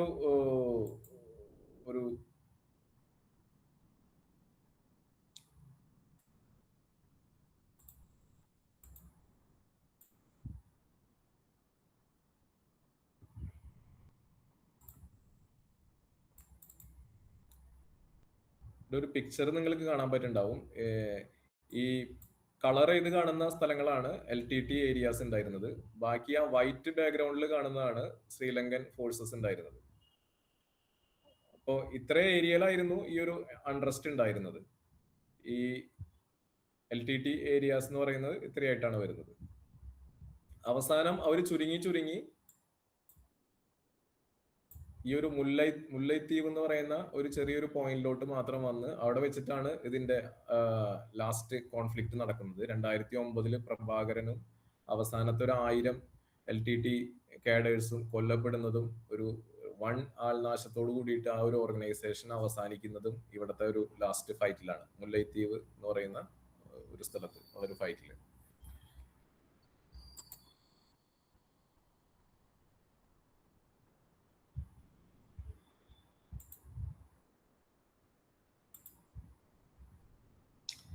പിന്നെ ഇതിൻ്റെ ഒരു സെക്കൻഡ് പാർട്ട് വരുന്നത് അഫ്ഗാനിസ്ഥാനിലുള്ള റിപ്പോർട്ടിംഗ് ആണ്. അഫ്ഗാനിസ്ഥാനിലെ റിപ്പോർട്ടിങ്ങിൽ പറയുന്നത് 1996 അഫ്ഗാനിസ്ഥാനിൽ താലിബാൻ എന്ന് പറയുന്ന സംഘടന അധികാരം പിടിച്ചെടുക്കുമ്പോൾ ഉണ്ടാവുന്ന മാറ്റങ്ങൾ, അത് ജനങ്ങളെ എങ്ങനെ ബാധിച്ചു എന്നൊക്കെയാണ് അവരുടെ രണ്ടാമത്തെ ഒരു ഭാഗത്തിൽ പറയുന്നത്. അപ്പോ താലിബാൻ എന്ന് പറയുന്നത് ഒരു മതപഠനം നടത്തിയ കുട്ടികൾ എന്നുള്ള അർത്ഥം വരുന്ന പേരിലുള്ളൊരു സംഘടനയാണ്. മുസ്ലിം ശരീഅത്ത് ലോ പ്രകാരം ഉള്ള ഒരു മതരാജ്യം സ്ഥാപിക്കണം എന്നാണ് അവരുടെ ഇതിൽ വരുന്നത്. അപ്പൊ അതില് പ്രത്യേകത എന്ന് പറയുന്നത് സ്ത്രീകൾക്കും കുട്ടികൾക്കും സ്വാതന്ത്ര്യം കുറവാണ്. സ്ത്രീകളെയും കുട്ടികളെയും പഠിക്കാൻ അനുവദിക്കില്ല, ജോലി ചെയ്യാൻ അനുവദിക്കില്ല. അപ്പോ അങ്ങനെ സ്ത്രീകളും കുട്ടികളും അനുഭവിക്കുന്ന കഷ്ടപ്പാടുകളാണ്, അല്ലെങ്കിൽ ജനങ്ങള് അതുമൂലം അവിടെ അനുഭവിക്കുന്ന കഷ്ടപ്പാടുകളാണ് രണ്ടാമത്തെ പാർട്ടിൽ പറയുന്നത്. അപ്പൊ ആദ്യം അഫ്ഗാനിസ്ഥാന്റെ ഹിസ്റ്ററി തന്നെ അവർ പറയുന്നുണ്ട്.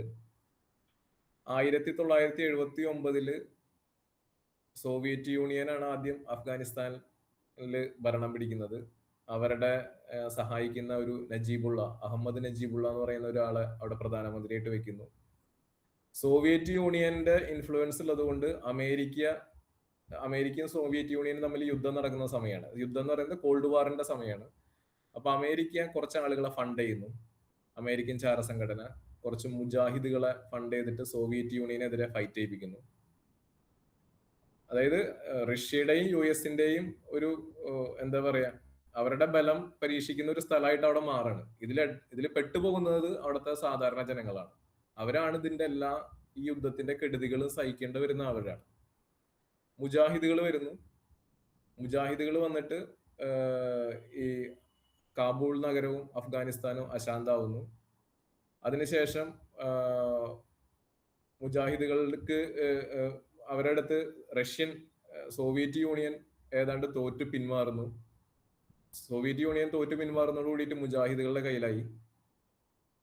അപ്പൊ US-ന്റെ ഇൻട്രസ്റ്റ് പോയി, അമേരിക്കയുടെ. പിന്നെ മുജാഹിദുകൾ തോന്നിയ പോലെയായി, അവർക്ക് ഫണ്ട് വരാതായി. ഫണ്ട് വരാതായപ്പോ സാധാരണ ജനങ്ങൾ അവർ ലൂട്ട് ചെയ്യാൻ തുടങ്ങി. പിന്നെ കുറച്ചു കാലം കഴിയുമ്പോൾ ഈ ഒരു സാഹചര്യം മുതലെടുത്തിട്ട് താലിബാൻ എന്ന് പറയുന്ന സംഘടന വരുന്നു. അവരും അതിക്രമങ്ങൾ അല്ലെങ്കിൽ ഒരു സിവിൽ വാറിലേക്ക് അഫ്ഗാനിസ്ഥാൻ പോവാണ്. അപ്പോ താലിബാൻ വരുന്ന സമയത്ത് പറയാണ് ഇവര് സുബൈദ എന്ന് പറഞ്ഞിട്ടൊരു ലേഡിയുടെ കഥ പറയുന്നുണ്ട്. പല പല ആളുകളുടെയും ചില കഥകള് ഇവർ ഈ റിപ്പോർട്ടിങ്ങിന്റെ ഇടയിൽ കണ്ട കഥകള് ഇതിൽ പറയുന്നുണ്ട്. അപ്പൊ അവര് പറയുന്നത് സുബൈദ എന്ന് പറയുന്ന ഒരു ലേഡി വിഡോ ആണ്. അവർക്ക് 5 മക്കളുണ്ട്. അവര് ഈ 5 മക്കളെയും ചെറിയൊരു ഓർഫനേജിലെ ജോലി കൊണ്ടാണ് പോറ്റുന്നത്. അപ്പോ the moment Taliban take over ചെയ്യുന്ന സമയത്ത് സ്ത്രീകളും കുട്ടികളും ഒന്നും പഠിക്കാൻ പോകാൻ പാടില്ല, ജോലിക്ക് പോകാൻ പാടില്ല എന്നുള്ളൊരു നിബന്ധന വരാണ്. അപ്പൊ അവർക്ക് അവരുടെ ജോലി നഷ്ടപ്പെടാം. ഇവരെ പോലെ ഒരു 10-50,000 വിഡോകള് നഗരത്തിലുണ്ടെന്ന് പറയാം. അവർക്ക് ആർക്കും ജോലിക്ക് പോകാൻ പറ്റാത്തൊരവസ്ഥയാണ്. എന്നാ ഈ ഒരു താലിബാൻ എന്ന് പറയുന്ന ഗവൺമെന്റ് ഇവർക്ക് എന്തെങ്കിലും കൊടുക്കുന്നുണ്ടോ? എന്തെങ്കിലും ജോലി, വേറെ എന്തെങ്കിലും തരത്തിൽ ഫുഡ് കൊടുക്കുക, സെക്യൂരിറ്റി കൊടുക്കുക, അതൊന്നുമില്ല. അതായത് നിങ്ങളുടെ ലൈവ്ലിഹുഡിനുള്ള നിങ്ങളുടെ അവകാശത്തിനെ അവർ നിഷേധിക്കുകയാണ്, പ്രത്യേകിച്ച് സ്ത്രീകളുടെ.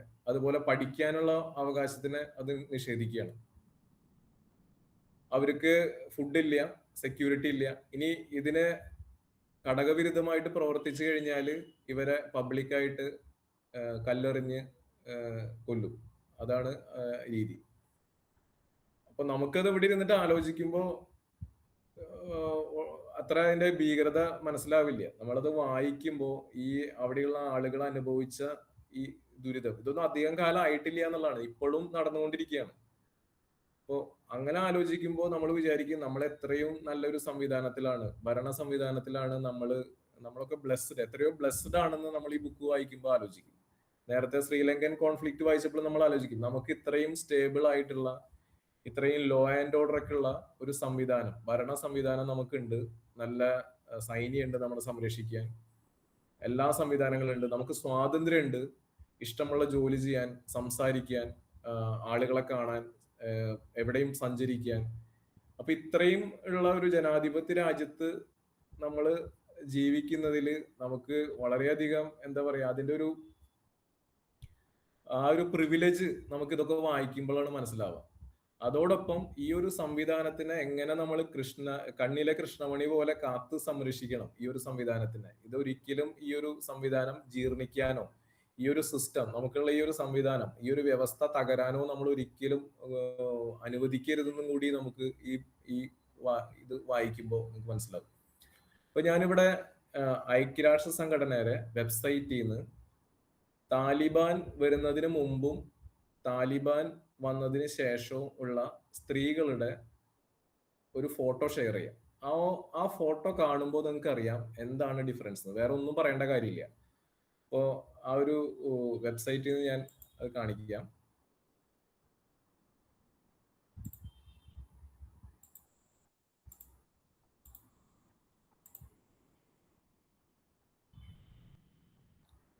ഈ കാണുന്നതാണ് ഒരു അഫ്ഗാൻ നേഴ്സിന്റെ ചിത്രമാണ്.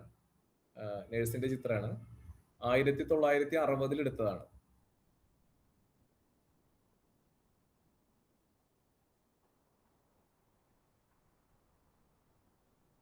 ഇത് അവര് ലബോറട്ടറികളിൽ ഗവേഷണം ചെയ്യുന്നു, ജേർണലിസം, ക്യാമറയുടെ മുമ്പിൽ അവർ സംസാരിക്കുന്നു. ഇപ്പോഴത്തെ ചിത്രമാണ് ഈ കാണുന്നത്, താലിബാൻ വന്നതിന് ശേഷം. അപ്പൊ ഈ ഒരു സംഭവം ഈ അനിത പ്രതാപിന്റെ ഈ ബുക്കിൽ വളരെ വളരെ ഡീറ്റെയിൽ ആയിട്ട് ഇതിൽ പറയുന്നുണ്ട്. എങ്ങനെയാണ് ആ മാറ്റം, എന്തൊക്കെ ദുരിതങ്ങളാണ് അവിടുത്തെ സാധാരണ ജനങ്ങളും സ്ത്രീകളും കുട്ടികളും അനുഭവിക്കേണ്ടി വരുന്നത് എന്നുള്ളത്, ഒരു കോൺഫ്ലിക്റ്റ് സോണിലെ ജീവിതം എന്താണെന്ന് ഇതിൽ പറയുന്നുണ്ട്. അപ്പൊ ഈ 2 ചിത്രങ്ങൾ കണ്ടാൽ നിങ്ങൾക്ക് വേറെ ഒന്നും പറയില്ല. ചിത്രങ്ങൾ കണ്ടു കഴിഞ്ഞാൽ നമുക്കറിയാം എങ്ങനെയായിരുന്നു അവരുടെ. അപ്പോ ഞാൻ അതാ പറഞ്ഞത്, നമ്മൾ വീണ്ടും ഭാഗ്യവാന്മാരാണ് ഇങ്ങനെ ഒരു സംവിധാനം ഉള്ളത്. നമ്മുടെ കുട്ടികൾ ഇതൊക്കെ വായിക്കണം, നമ്മുടെ ആളുകൾ അറിയണം ഇതൊക്കെയാണ് അക്രമത്തിന്റെ പാതയിലൂടെ, അല്ലെങ്കിൽ ശരിയായിട്ടുള്ള ഒരു ഭരണക്രമം ഇല്ലെങ്കിൽ റാഡിക്കലായിട്ട് ചിന്തിക്കുന്ന ആളുകൾ നമുക്ക് എന്ത് വേണമെന്ന് നമുക്ക് തീരുമാനിക്കണം.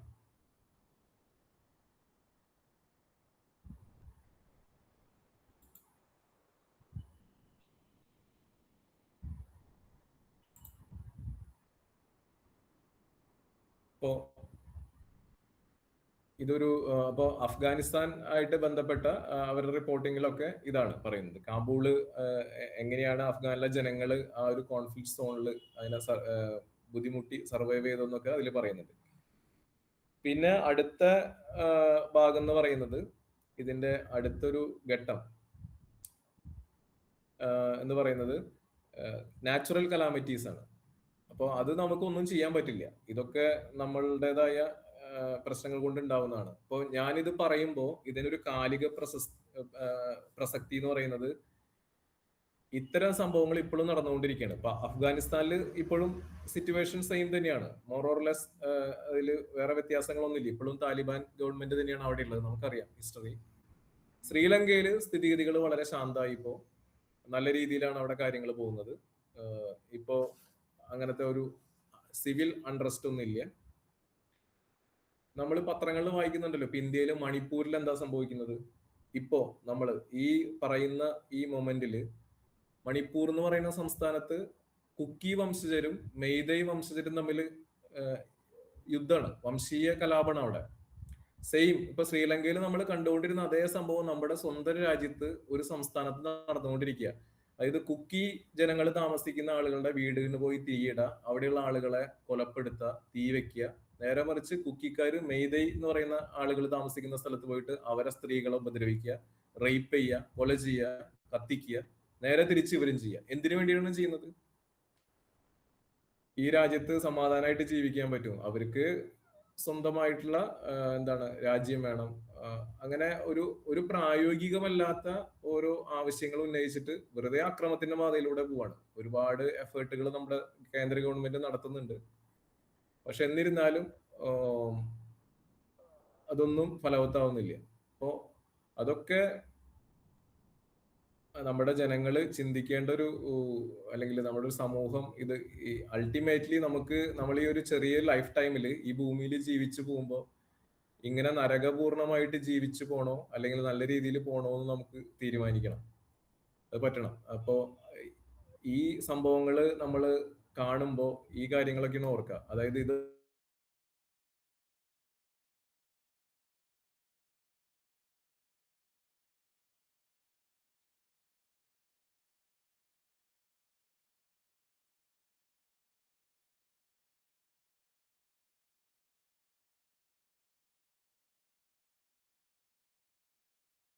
സമാധാനായി. പക്ഷെ ലോകത്തിന്റെ മറ്റ് പല ഇത് ബംഗ്ലാദേശിൽ ഇപ്പൊ സംഭവിച്ചുകൊണ്ടിരിക്കുന്നതാണ്. അപ്പൊ ഇതൊന്നും നമ്മളുടെ സ്ഥലത്തോട്ട് വരാതെ നമ്മളൊരു വലിയ കോട്ട കെട്ടിയിട്ട് നമ്മൾ നമ്മുടെ സംവിധാനങ്ങളെ സൂക്ഷിക്കണം എന്നുള്ളൊരു പാഠാണ് ഇതിൽ നമ്മൾ പഠിക്കേണ്ടത്. പിന്നെ രണ്ടാമത്തെ ഞാൻ പറഞ്ഞ പോലെ നാച്ചുറൽ കലാമിറ്റീസ് നമുക്കൊന്നും ചെയ്യാൻ പറ്റില്ല. അപ്പോ ഇതിൽ പറയുന്നത്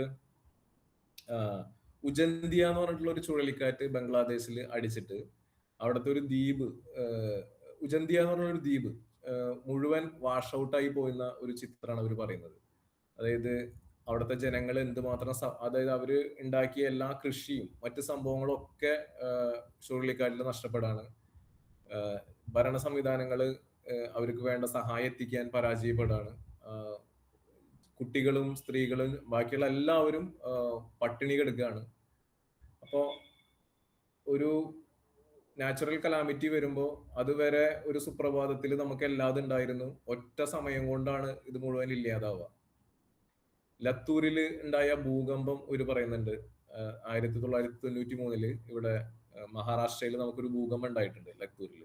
അപ്പോ ഗണേശോത്സവം കഴിഞ്ഞിട്ട് എല്ലാവരും, മഹാരാഷ്ട്രയിൽ ഗണേശോത്സവം ഭയങ്കര ഉത്സവമാണല്ലോ, അത് കഴിഞ്ഞിട്ട് അവര് രാത്രി കിടന്നുറങ്ങിയിട്ട് പുലർച്ചെയാണ് ഈ ഭൂകമ്പം ഉണ്ടാവുന്നത്. പുലർച്ചെ ഒരു 4 മണി ആവുന്ന സമയത്ത് ആളുകളൊക്കെ സമാധാനമായിട്ട് ക്ഷീണിച്ച് കിടന്നുറങ്ങുന്ന സമയത്താണ് ഭൂകമ്പം ഉണ്ടായിട്ട് എല്ലാ കെട്ടിടങ്ങളും കൂടിയിട്ട് അവരുടെ മേലെ വന്ന് വീഴുന്നത്. അപ്പൊ അതില് പല ആൾക്കാരും വീടിന് പുറത്ത് കിടന്നുറങ്ങിയത് കൊണ്ട് മാത്രമേ രക്ഷപ്പെട്ടു. അകത്തുള്ള അവരുടെ കുട്ടികളും പേരമക്കളും ഭാര്യയും എല്ലാ ആളുകളും മരിച്ചു. അങ്ങനത്തെ ഒരുപാട് പേരുടെ കഥ ഇവരിതിൽ പറയുന്നുണ്ട്, അവരാ ജീവിതം നേരിട്ട് കണ്ടത്. അപ്പോ അത് നമുക്ക് ജീവിതത്തിന്റെ എന്താണ്, എത്രയോ നിസാരമാണ് നമ്മുടെ ജീവിതം. നമുക്കൊക്കെ നാളെ എന്തും സംഭവിക്കാം. അതൊക്കെ നമുക്ക് ഇപ്പൊ കിട്ടിയ ഈ ജീവിതത്തിനോട് അല്ലെങ്കിൽ ഈ ജീവിത സാഹചര്യങ്ങളോട് നമുക്ക് കിട്ടുന്ന സെക്യൂരിറ്റിയോട് നമ്മൾ നന്ദിയുള്ളവരാവണം എന്നൊക്കെയാണ് നമുക്ക് അത് ആലോചിക്കുമ്പോൾ തോന്നാം. നമുക്ക് ജീവിതത്തിൽ പലതും ഇല്ല എന്ന് വിചാരിച്ചിട്ട് നമ്മൾ സങ്കടപ്പെടും അല്ലെങ്കിൽ പരിഭവിക്കുകയൊക്കെ ചെയ്യും. അപ്പൊ ഇങ്ങനെയുള്ള ആളുകളുടെ അവസ്ഥ കാണുമ്പോൾ നമുക്ക് തോന്നും നമുക്ക് ഒരിക്കലും നമുക്ക് കിട്ടിയ നല്ല ജീവിതത്തിനോട് നെഗറ്റീവായിട്ടൊന്നും തോന്നരുത്. നമ്മളെപ്പോഴും നമുക്ക് കിട്ടിയതിൽ എപ്പോഴും സന്തോഷിച്ചിട്ട് ഒരു നല്ല മനുഷ്യനായിട്ട് നല്ല സമൂഹമായിട്ട് ജീവിക്കാൻ നമ്മൾ ശ്രമിക്കണം എന്ന് നമുക്ക് ഇതൊക്കെ വായിക്കുമ്പോൾ തോന്നും. അതുപോലെ കർണാടകയില് വരൾച്ച ഉണ്ടായപ്പോ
നമുക്ക് കിട്ടിയ ജീവിതം എന്ന് പറയുന്നത് ബാക്കിയുള്ള ആളുകളുടെ ജീവിതമായിട്ട് നമ്മൾ ഈ കോൺഫ്ലിക്ട് സോണിലെ ആളുകളുടെ ജീവിതമായിട്ട് അല്ലെങ്കിൽ നാച്ചുറൽ കലാമിറ്റീസ് ഒക്കെ ഫേസ് ചെയ്ത ആളുകളുടെ ജീവിതമായിട്ടൊക്കെ തട്ടിച്ചു നോക്കുമ്പോൾ നമുക്ക് ജീവിതത്തിനോട് ഒരു പോസിറ്റീവ് കാഴ്ചപ്പാട് അല്ലെങ്കിൽ തോന്നും.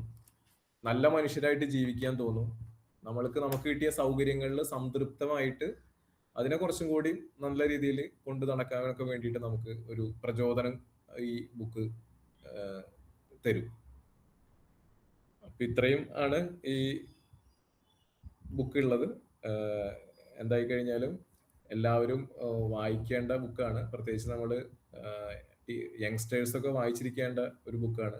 ഇതിന്റെ കണ്ടന്റ് അല്ലെങ്കിൽ ഇതിന്റെ തോട്ട് അല്ലെങ്കിൽ ഇത് നമുക്ക് തരുന്ന ഒരു വെളിച്ചം എന്ന് പറയുന്നത് എപ്പോഴും മാനവികതയാണ്, സമാധാനത്തിന്റെയാണ്. ലൈഫിനെ എത്രയോ നമ്മൾ നന്ദി ഉള്ളവരായിട്ട് കാണണം എന്നുള്ള ഒരു മെസ്സേജാണ് ഇതിൽ അനിത പ്രതാപ് തരുന്നത്. പിന്നെ അവരെങ്ങനെ ഓരോ കോൺഫ്ലിക്ട് സോണിലും എങ്ങനെ എത്ര ചലഞ്ചിങ് ആയിട്ടുള്ള ഏരിയയിൽ പോലും ഒരു അന്നത്തെ കാലത്തൊക്കെ ഒരു ലേഡി ജേർണലിസ്റ്റ് പോയിട്ട് ഫീമെയിൽ ജേർണലിസ്റ്റ് പോയിട്ട് ഇങ്ങനെയൊക്കെ റിപ്പോർട്ടിംഗ് നടത്തി എന്ന് പറയുന്നത് നമുക്ക് ഭയങ്കര അത്ഭുതമായിട്ട് തോന്നും. അവർ ഒരുപാട് റിസ്ക് എടുത്തിട്ടുണ്ട്. അവരുടെ ജേർണലിസത്തിനോടുള്ള പാഷൻ ഇതിൽ കാണാം. പിന്നെ അവര് കാര്യങ്ങള് വളരെ ലോജിക്കലായിട്ട് വളരെ പഠിച്ച് സത്യസന്ധമായിട്ട് ഇതിൽ അവതരിപ്പിക്കുന്നുണ്ട്. അപ്പോൾ എന്തുകൊണ്ടും 2026 വായിച്ചിരിക്കേണ്ട 2001 ഇറങ്ങിയ പുസ്തകമാണെങ്കിലും ഇപ്പോഴും വായിച്ചിരിക്കേണ്ട മസ്റ്റായിട്ട് വായിക്കേണ്ട ഒരു പുസ്തകമായിട്ടാണ് എനിക്ക് തോന്നിയിട്ടുള്ളത്. ഇത്രയാണ് പുസ്തകത്തിനെ കുറിച്ചിട്ട് പറയാനുള്ളത്. Thank you Anitha. Okay, thank you. Thank you sir. ഒരുപാട് ഇൻഫോർമേറ്റീവ് ആയിട്ടൊരു സെക്ഷൻ ആയിരുന്നു. ഇനി അടുത്തത് ചർച്ചയാണ്. പുസ്തകങ്ങളെ പറ്റി എന്തെങ്കിലും അഭിപ്രായങ്ങൾ വായനക്കാർക്ക് പങ്കുവയ്ക്കാനുള്ള അവസരമാണ്. എല്ലാവരെയും അതിലേക്ക് ക്ഷണിക്കുന്നു.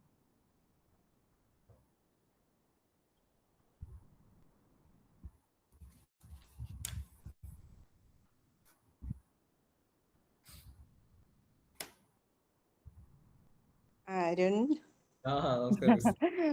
ഞാൻ സത്യത്തിൽ ഇതൊരു പകുതി ആയിട്ടുള്ളൂ, വായിച്ചു മുഴുവൻ തീർന്നിട്ടില്ല.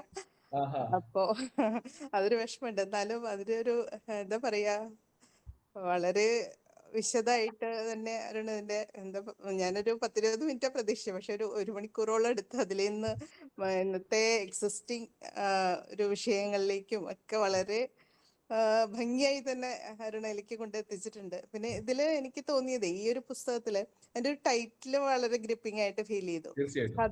സാധാരണ മറ്റേ LTT ബന്ധമായിട്ട് വരുന്ന പുസ്തകങ്ങളിലൊക്കെ ഒന്നില്ലെങ്കിൽ ടൈഗേഴ്സോ അല്ലെങ്കിൽ LTT അങ്ങനെ പ്രഭാകരൻ ആ ഒരു പേര് വരുന്നുണ്ടല്ലോ. ഇത് ഈ ഐലൻഡ് ഓഫ് ബ്ലഡ് എന്ന് പറയുന്ന ഒരു ടൈറ്റില് വല്ലാത്തൊരു ആകർഷകമായിട്ട് തോന്നി. അതേപോലെ ആദ്യത്തെ ആ ചാപ്റ്റേഴ്സിലൊക്കെ അവരുടെ പ്രസവത്തിന്റെയും മകന്റെ ഒപ്പമുള്ള യാത്രകളും അങ്ങനെയൊക്കെയുള്ള ഒരു തുടക്കവും വളരെ ലളിത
കേൾക്കുന്നില്ല കേട്ടോ സാർ, ഓഡിബിൾ അല്ല.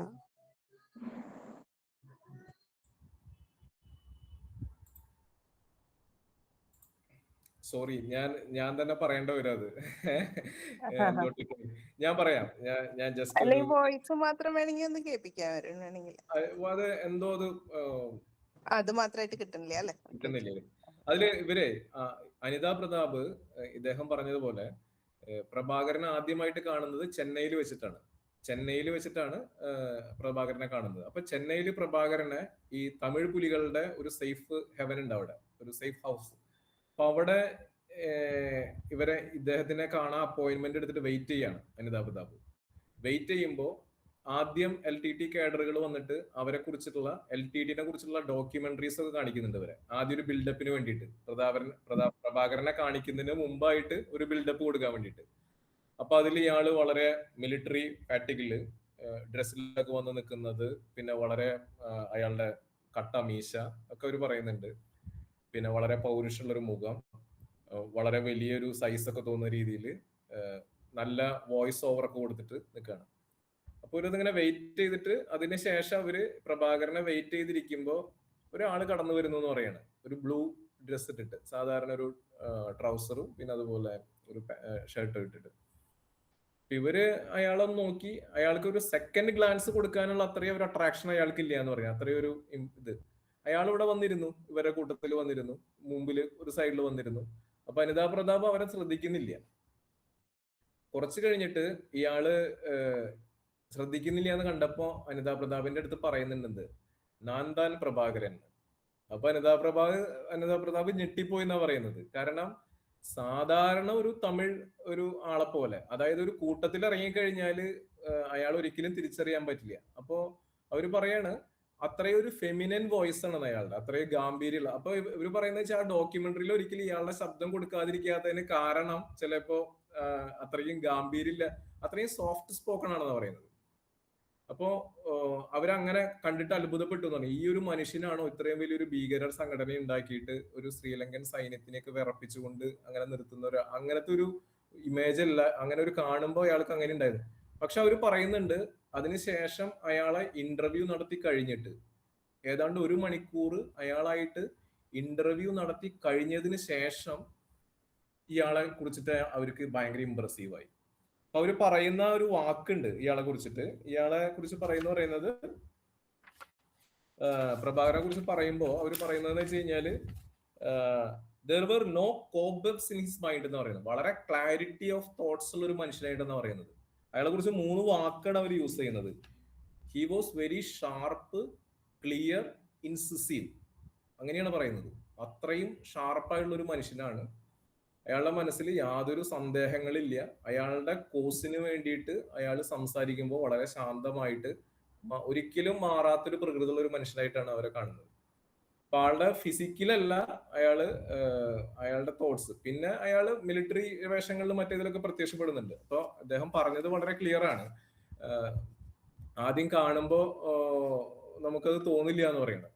ഇങ്ങനെ പ്രഭാകരനെയാണ് ഞാൻ എന്തെന്നുള്ളത് മാഷ് പറഞ്ഞത് കറക്റ്റ് ആണ്.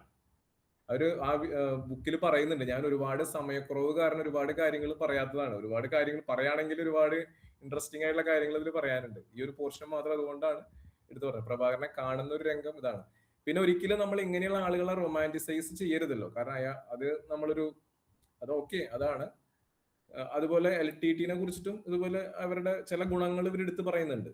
അപ്പൊ നമ്മളത് ഒരിക്കലും ഒരു തെറ്റായിട്ടുള്ള ഒരു എലമെന്റിനെ അങ്ങനെ, അത് അതിന്റെ ഫാക്ട്സ് അതൊക്കെയാണ്, അത് നമുക്ക് വായിക്കുമ്പോൾ മനസ്സിലാവും.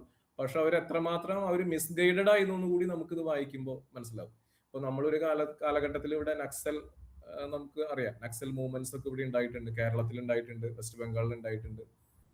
അപ്പോ അതും ആ ഒരു എനർജി, ഇവരുടെയൊക്കെ എനർജി നല്ല രീതിയിലാണ് അത് ഉപയോഗിച്ചു വന്നിരുന്നെങ്കിൽ ഒരുപാട് സമൂഹത്തിന് ഗുണം നല്ല രീതിയിൽ വന്നേനെ. അങ്ങനെയുണ്ട്. സോറി, എനിക്കത് ഷെയർ ചെയ്യാൻ പറ്റിയില്ല, എന്തോ ടെക്നിക്കൽ സംഭവം ഉണ്ട്. ഞാൻ ഇതും കൂടി പറഞ്ഞ് അവസാനിപ്പിക്കാം അല്ലേ? അത് വെച്ചാൽ അന്ന് എന്റെ മനസ്സിൽ ഇത് വായിച്ചിട്ട് സ്ട്രൈക്ക് ചെയ്ത കാര്യം. കാരണം ഇവർ ഇന്റർവ്യൂ ചെയ്തപ്പോ സംസാരിക്കുന്ന പിന്നെ ഞെട്ടിപ്പോയി. ഫീമെയിൽ വോയിസിലാണ് അയാം പ്രഭാകരൻ എന്ന് പറയുന്നത്. അതാണ് ഞാൻ പറയുന്നുണ്ട്. അപ്പോഴാണ് ഇത് അമ്പരന്ന് പോയത് സാറ് പറഞ്ഞതുപോലെ.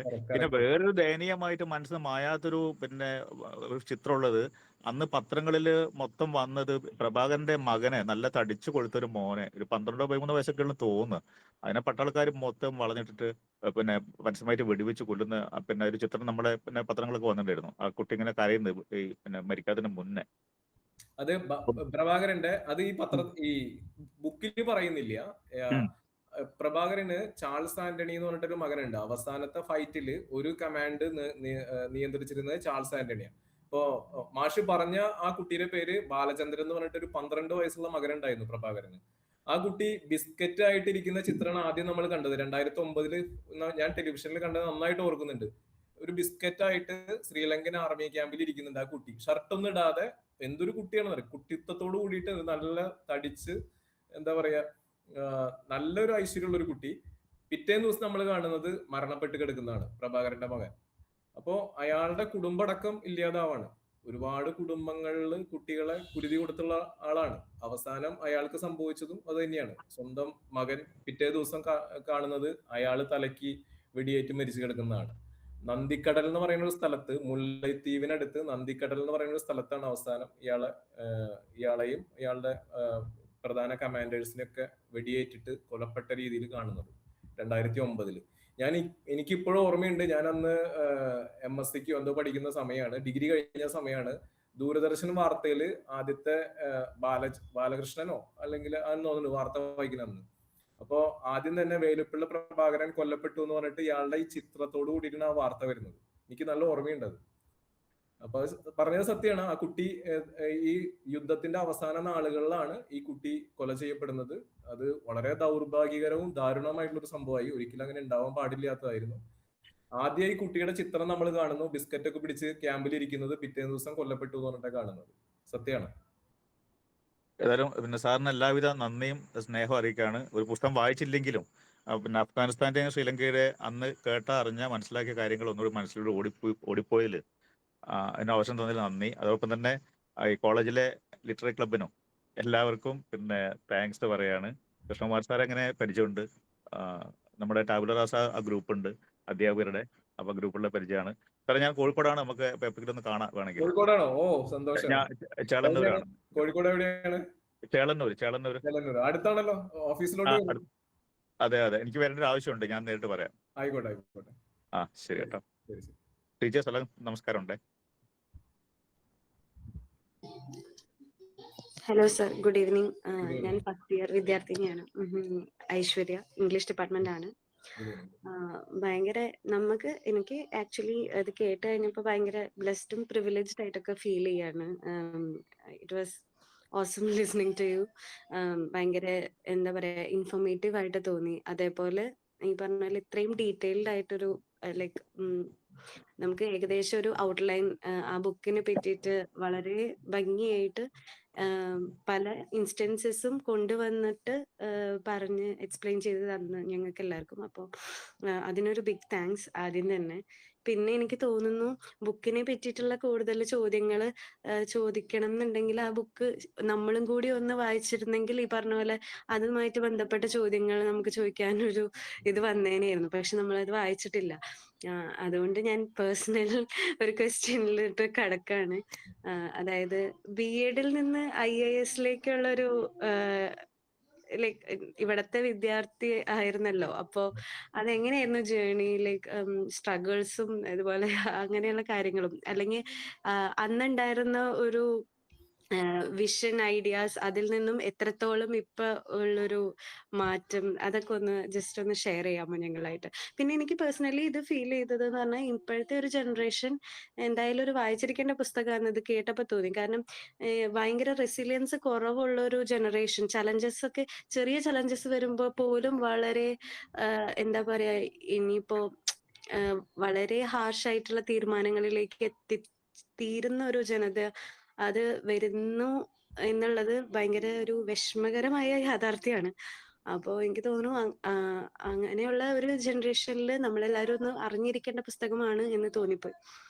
Sir, question ആൻസറും. ഐശ്വര്യ പറഞ്ഞത് കറക്റ്റ് ആണ്.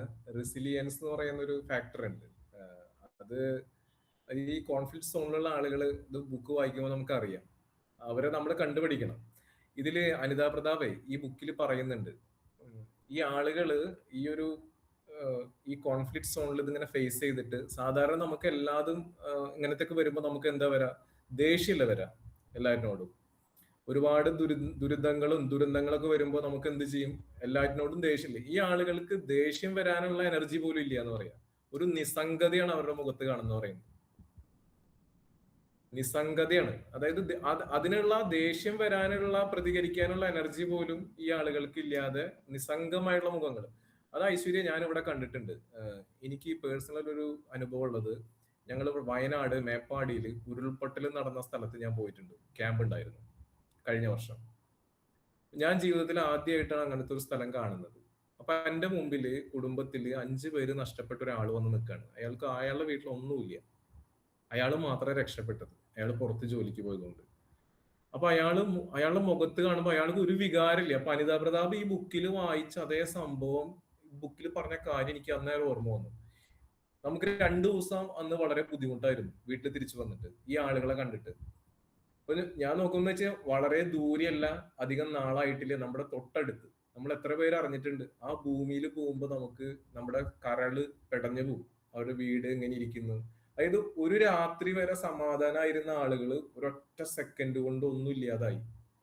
അവിടെ ആ ഒരു സ്കൂളിൽ ഞങ്ങൾ പോയിരുന്നു ക്യാമ്പ് നടത്തിയപ്പോ. ആ സ്കൂളിലാണ് 50-60 ബോഡികൾ നിരത്തി വന്ന് കെടുത്തിന്ന് പറയുന്നത് ആ വരാന്തയില്. നിൽക്കുമ്പോ നമ്മള് കുഞ്ഞു കുട്ടികള് ആ ഒരു അവസ്ഥ. അപ്പോ ഞാൻ വിചാരിക്കുന്നത് ചെറിയൊരു കോൺഫ്ലിക്റ്റ് ആണ്. വലിയ കോൺഫ്ലിക്റ്റ് സോണുകളിലൊക്കെ പോയിട്ടുള്ള ഒരു അവസ്ഥ എന്തായിരിക്കും ആളുകളുടെ. അപ്പോ ഈ ഉജന്തിയ എന്ന് പറയുന്ന ഐലൻഡില് ഒരു ഫാമർ അനിതാ പ്രതാപിനോട് ചോദിക്കുന്ന ഒരു ചോദ്യമുണ്ട്. ഈ ചുഴലിക്കാറ്റ് കൊണ്ടുവന്നിട്ട് ഞങ്ങളുടെ എല്ലാതും എടുത്തു പോയി, ഇവിടെ മുഴുവൻ ഉപ്പുവെള്ളം കയറി, അവരുടെ എല്ലാ പാടങ്ങളും ഫീൽഡും ഒക്കെ മണ്ണിലും വെള്ളത്തിലും പോയി, അവരുടെ എല്ലാ അധ്വാനം പോയി. അപ്പൊ അവര് പറയാണ്, അടുത്ത ചുഴലിക്കാറ്റ് കടന്നു പോയി, വെള്ളമൊക്കെ ഇറങ്ങിപ്പോയി, അവരുടെ ഭൂമി തിരിച്ചു കിടക്കാണ്. ഇനി ഞങ്ങൾക്ക് ഇവിടെ വീണ്ടും വിതയ്ക്കണം, വിത്തിടണം, നില ഉഴണം. പക്ഷെ അതിനു വേണ്ടി ഞങ്ങൾക്ക് ഒരു എനർജി വേണ്ട. ഭക്ഷണം ഒന്നും കഴിക്കാനില്ല. എന്റെ ബെല്ലിയിലേക്ക് എന്തെങ്കിലും പോയാലല്ലേ എനിക്ക് കൈക്കോട്ട് എതിർത്തിട്ട് പാടത്തേക്ക് ഇറങ്ങിയിട്ട് ഇനി സർവൈവ് ചെയ്യാൻ പറ്റുള്ളൂ. ആ റെസിലിയൻസ് നോക്കി അയാളുടെ. ഭക്ഷണം കഴിക്കാൻ ഒന്നുമില്ലെങ്കിൽ എനിക്ക് ഇനി ഒന്നിന്ന് തുടങ്ങണമെന്ന് ആ ഭൂമിയിൽ. അപ്പൊ ആ ഒരു കരുത്ത് മനുഷ്യന്റെ ഒന്ന് ആലോചിച്ച് നോക്കും. നമ്മുടെ കുട്ടികൾക്ക് ഇപ്പൊ ഉണ്ടായിരിക്കേണ്ട ഒരു കാര്യം ഇതാണ്. എല്ലാം ദുരിതങ്ങൾ ഉണ്ടായിട്ട് അയാൾ പറയുന്നത് ഇനിയും ഞാൻ ഈ മണ്ണിൽ തന്നെ അധ്വാനിക്കും, പക്ഷെ അതിനുള്ള കരുത്ത് എനിക്ക് വേണമെന്നാണ് ആള് പറയുന്നത്. ആ ഒരു സെന്റൻസ് ഉണ്ട് അതില്. അപ്പൊ റെസിലിയൻസ് എന്ന് പറയുന്നത് വളരെ എനിക്ക് ഇഷ്ടപ്പെട്ടു. അത് കറക്റ്റ് വേർഡാണ്, അത് ആക്ടിങ് വേണം. പിന്നെ IAS-ലേക്കുള്ള ട്രാൻസ്ഫർമേഷൻ, അത് നേരത്തെ ചോദിച്ചത്. ഞാൻ BEd വരുന്നേക്കാളും മുമ്പേ സിവിൽ സർവീസിൽ വരണമെന്ന് ആഗ്രഹിച്ചിരുന്ന ഒരു വ്യക്തിയാണ്. സ്കൂൾ കാലഘട്ടം തൊട്ട് ആഗ്രഹിച്ചിരുന്നു. 10ാം ക്ലാസ് തൊട്ടിട്ട് എനിക്കൊരു ആഗ്രഹമുണ്ട് എന്താവണമെന്ന് ഉള്ളത്. അപ്പൊ അതിനൊരു സിസ്റ്റമാറ്റിക് ആയിട്ട് ഞാൻ അത് ഫോളോ ചെയ്തിരുന്നു. ഡിഗ്രി പഠിക്കുന്ന സമയത്തും MSc പഠിച്ചിരിക്കുന്ന സമയത്തും. സിവിൽ സർവീസിൽ നമ്മൾ എത്ര ആഗ്രഹിച്ചു കഴിഞ്ഞാലും ചിലപ്പോ നമുക്ക് കിട്ടണമെന്ന് ഇല്ല. വളരെ വളരെ കുറച്ച് ആളുകൾ മാത്രമേ സിവിൽ സർവീസിൽ കിട്ടുള്ളൂ. അപ്പൊ ഞാൻ പകരം സിവിൽ സർവീസ് എങ്ങാനും കിട്ടിയില്ലെങ്കിൽ, ഞാൻ അത്രയും ഭാഗ്യവാനല്ലെങ്കിൽ എനിക്കൊരു വേറൊരു ജീവിത മാർഗം ഒരു വേണമല്ലോ. പിന്നെ എനിക്കൊരു ആഗ്രഹം എന്ന് പറയുന്നത് അധ്യാപകനാവാനായിരുന്നു. അപ്പൊ അതുകൊണ്ടാണ് ഞാൻ BEd സിവിൽ സർവീസ് പരീക്ഷ പ്രിലിമിനറി പാസ്സായിട്ടാണ് ഞാൻ BEd വന്ന് ചേരുന്നത്. മെയിൻ പരീക്ഷ എഴുതി കഴിഞ്ഞിട്ടാണ് BEd ക്ലാസ് തുടങ്ങുന്നത്. BEd ചെയ്തുകൊണ്ടിരിക്കുമ്പോഴാണ് ഇന്റർവ്യൂവിന് പോകുന്നത്. ജയിക്കുന്നത് അവിടെ വെച്ചിട്ടാണ്. അപ്പോ അങ്ങനെയാണ്. ആഗ്രഹം ആദ്യം ഉണ്ടായിരുന്നു ഒരു ഗവൺമെന്റ് സംവിധാനത്തിൽ ഒരു ജനസേവകനായിട്ട്, പൊളിറ്റിക്സിലല്ല, ഒരു ഉദ്യോഗസ്ഥനായിട്ട് ജനങ്ങളെ സേവിക്കാൻ ആഗ്രഹം ഉണ്ടായിരുന്നു. അതിന് പറ്റിയില്ലെങ്കിൽ നമുക്ക് എല്ലാ ആഗ്രഹങ്ങളും ജീവിതത്തിൽ നടക്കില്ലല്ലോ. അപ്പൊ അതിനൊരു ബാക്കപ്പ് പ്ലാൻ വെക്കണമല്ലോ. അപ്പൊ എന്നേക്കാളും ഒരുപാട് കഴിവും ബുദ്ധിയൊക്കെ ഉള്ള ആളുകൾ ഇപ്പോഴും പുറത്ത് നിൽക്കുന്നുണ്ട്, സിവിൽ സർവീസിന് പുറത്ത്. അപ്പൊ അതില് കുറെയൊക്കെ നമുക്ക് ഓരോ നിയോഗമാണ്. അപ്പൊ അങ്ങാനും കിട്ടിയില്ലെങ്കിൽ ഒരു ഓപ്ഷൻ ആയിട്ടാണ് ഞാൻ ബി എഡ് എനിക്ക് ഇഷ്ടമുള്ളതാണ്. അധ്യാപകന ജോലി ഭയങ്കര ഇഷ്ടമുള്ളതാണ്, പാഷനാണ്. ഏറ്റവും നല്ലൊരു ജോലിയായിട്ട്, ഏറ്റവും ദൈവികമായിട്ടുള്ള ഒരു കാര്യമായിട്ട് ഞാൻ കാണുന്നതാണ്. അപ്പൊ അതാണ് അതിന്റെ ഒരു ബാക്ക്ഗ്രൗണ്ട്.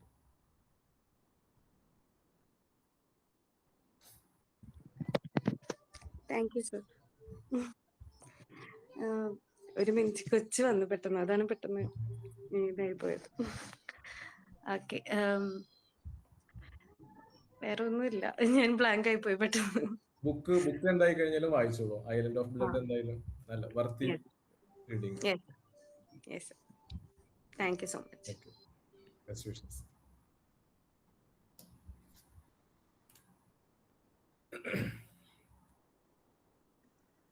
അരുൺ, നമസ്കാരം. എന്തായാലും വളരെ നല്ലൊരു അവതരണമായിരുന്നു പുസ്തകത്തിന്റെ.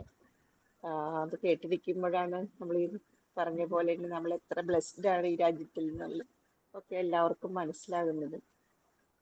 പിന്നെ അരുണിന്റെ അവതരണം ഒരു പ്രത്യേകത ഞാൻ ശ്രദ്ധിച്ചത്, ഇതിനെക്കുറിച്ച് എല്ലാം എത്ര വിശദമായിട്ടാണ് അരുണത് പഠിച്ചിട്ട്, പുസ്തകം മാത്രമല്ല അതിന്റെ റിലേറ്റഡ് ആയിട്ടുള്ള ഡോക്യുമെന്റ്സ് പലതും പരതി അതിന്റെ പിക്ചേഴ്സ് കാണിച്ചു തന്നു, അതിന്റെ വീഡിയോസ് കാണിക്കാൻ ശ്രമിക്കും, എല്ലാം എത്ര വിശദമായിട്ടാണ് ഈ ഒരു പുസ്തകത്തിലേക്ക് ഇറങ്ങിയത്. അതിന്റെ എല്ലാ നുക്ക് ആൻഡ് കോർണറും വിശദമായിട്ട് അതിനെ മനസ്സിലാക്കാൻ ശ്രമിച്ച ഒരു വ്യക്തി. അതൊക്കെ വളരെ നല്ലൊരു കാര്യമായിട്ട് എനിക്ക് തോന്നി. അപ്പോൾ നമുക്ക് ആ കറക്റ്റ് പിക്ചർ നമുക്ക് മനസ്സിലേക്ക് വന്നു എന്നുള്ളതാണ്. ആ താലിബാന്റെ ആ സ്ത്രീകളുടെ ചിത്രം കാണിച്ചു തന്നെ എത്ര എത്ര എത്ര നല്ലൊരു ബ്ലെസ്ഡ് ലൈഫ് ഉണ്ടായിരുന്ന സ്ത്രീകളുടെ ലൈഫ് ഇപ്പൊ എത്ര മാത്രം അധപതിച്ചു എന്നുള്ളതൊക്കെ നമുക്കൊരു ആ പിക്ചർ കാണിക്കുമ്പോൾ തന്നെ, ആ ഒരു പിക്ചറിൽ തന്നെ നമുക്ക് കൺവേ ചെയ്യാൻ സാധിച്ചു എന്നുള്ളതാണ്. എനിക്കൊരു പേഴ്സണൽ എക്സ്പീരിയൻസ് ഉണ്ട് മിസ്. അതിലിവിടെ ഞാൻ കോഴിക്കോട് വന്നതിന് ശേഷം താലിബാനില് അഫ്ഗാനിസ്ഥാനിൽ പോയ ഒരു സ്ത്രീ എനിക്കറിയാം, ഞാനിവിടെ ഇന്റർവ്യൂ ചെയ്തിട്ടുണ്ട്. അപ്പൊ ഞാൻ അവരുടെ ഡീറ്റെയിൽസ് കൂടുതൽ പറയുന്നില്ല, അത് അവരുടെ പേഴ്സണൽ ഒരു ഡാറ്റ പുറത്തു പോകില്ല. എന്റെ മുമ്പില് ഞാൻ ഈ കസേരയിൽ ഇരിക്കുമ്പോ എന്റെ ഓപ്പോസിറ്റ് ഒരു സ്ത്രീ വന്നിട്ട് എന്റെ മുമ്പിൽ കഴിഞ്ഞ വർഷം ഈ ദുരിതം എന്റെ അടുത്ത് പറഞ്ഞിട്ടുണ്ട്. അവരിവിടെ ഒരു പ്രമുഖ കോളേജില് ഇവിടെ അഫ്ഗാൻ സ്റ്റുഡൻസ് പഠിക്കാൻ വരും, കോഴിക്കോട്. അവരായിട്ട് പ്രണയിച്ച് കല്യാണം കഴിച്ചു. ഇവരങ്ങോട്ട് പോയി. നല്ല വിദ്യാഭ്യാസമുള്ള സ്ത്രീയാണ് കേട്ടാ, കോഴിക്കോടുള്ളതാണ്. അവര് ഒരുപാട് പ്രതീക്ഷകളായിട്ട് അവർക്ക് അറിയണ്ടായിരുന്നില്ല. അവരവിടെ പോയിട്ട് അനുഭവിച്ച ത്യാഗങ്ങൾ അവരെന്റെ മുമ്പിൽ വന്ന് പറഞ്ഞു. 2021-22 കോവിഡിന്റെ സമയത്താണ് അവർ കല്യാണം കഴിച്ച് പോകുന്നത്. ഞാൻ അനിതാ പ്രതാപിന്റെ ഈ ബുക്ക് വായിക്കുമ്പോൾ അതിനേക്കാളും മിസ് ഒരു 2 വർഷം മുമ്പുള്ള കാര്യമാണ്. അവരവിടെ നിന്ന് ഓടിപ്പോകുന്നു. ഇവിടെയാണ് ഇപ്പോ അവരുടെ കുട്ടിയുടെ പാസ്പോർട്ടിന്റെ ഒരു ബന്ധപ്പെട്ട കാര്യത്തിന് വന്നത്. അപ്പൊ ഞാൻ അവർക്ക് ഒരു ഡോക്യുമെന്റ് ഉണ്ടായിരുന്നില്ല ഇപ്പുറത്തെ. അപ്പൊ ആ കാര്യം ചോദിച്ചപ്പോ അവർ പറഞ്ഞു, ഇതാണ് സാർ എന്റെ അവസ്ഥ, എന്നെ രക്ഷപ്പെടുത്തണം. കുട്ടിക്ക് ഒരു കുട്ടി അവിടെ ജനിച്ചത്. അപ്പൊ ഞാൻ ആലോചിക്കാം, നമ്മുടെ കുട്ടികള് ഒക്കെ എത്ര, സ്ത്രീകള് കുട്ടികളൊക്കെ എത്ര മിസ് പറഞ്ഞുകൊണ്ട് നമ്മളെല്ലാവരും അറിയണം ഇത് വായിച്ചിട്ട്. ശരിക്കും എല്ലാവരും അറിയേണ്ടതാണ്. നമ്മുടെ ഈ സമയത്തുള്ള നമ്മുടെ കുട്ടികളെ എല്ലാവരും ഇത് വായിക്കേണ്ടതും ഇത് മനസ്സിലാക്കേണ്ടതും. എത്ര നല്ലതാണെന്ന് നമുക്ക് അപ്പോഴേ അറിയുള്ളൂ. ഇപ്പോഴത്തെ ഈ ജനറേഷൻ കുട്ടികൾക്ക് ചെറിയൊരു അസ്വസ്ഥത പോലും താങ്ങാൻ പറ്റുന്നില്ല. അവരെല്ലാം കിട്ടി വളർന്ന കുട്ടികളായതുകൊണ്ട് ചെറിയ ഒരു അസ്വസ്ഥത പോലും വരുമ്പോഴേക്കും കടുത്ത തീരുമാനം, നേരത്തെ ഐശ്വര്യ പറഞ്ഞ പോലെ തന്നെ അടുത്ത തീരുമാനങ്ങളിലേക്ക് കുട്ടികൾ പോവുക. അതൊക്കെ ഇപ്പൊ ഇതൊക്കെ ഈ പുസ്തകം വായിക്കുമ്പോഴാണ്, അയ്യോ ഇങ്ങനെയൊരു ജനത ഉണ്ടല്ലോ, അത്രയും നമ്മളെത്ര ബ്ലെസ്ഡ് ആണ്, നമുക്ക് കിട്ടിയിട്ടുള്ള ചെറിയ ചെറിയ ഭാഗ്യങ്ങൾ എത്ര ബ്ലെസ്ഡ് ആണെന്നുള്ളത് കുട്ടികളെല്ലാവരും മനസ്സിലാക്കേണ്ടതാണ്. അതുകൊണ്ട് തന്നെ ഈ പുസ്തകത്തിന്റെ ഇന്നത്തെ അവതരണം നമ്മുടെ കോളേജിൽ കിട്ടിയത് എത്ര നന്നായി എന്ന് വിചാരിക്കുകയാണ്. അധ്യാപക വിദ്യാർത്ഥികളാണ് ഇത് കേൾക്കുന്നത്. അവരിലൂടെ ഇത് അടുത്ത ജനറേഷനിലേക്ക് പകരാനായിട്ട് സാധിക്കും. അതൊക്കെ നല്ലൊരു പുസ്തകമായി. അരുൺ ഇത്ര തിരക്കുണ്ടായിട്ടും ഓഫീസിലിരുന്ന് അതിനുവേണ്ടി പ്രിപ്പയർ ചെയ്ത് ഞങ്ങളോടൊപ്പം കൂടുന്നതൊക്കെ കാണുമ്പോൾ അതും വലിയൊരു മെസ്സേജാണ് നമ്മുടെ കുട്ടികൾക്ക്. ആ ഒരു കമ്മിറ്റ്മെന്റ് ഒക്കെ ഒത്തിരി സന്തോഷം അറിയിക്കുകയാണ് കേട്ടോ.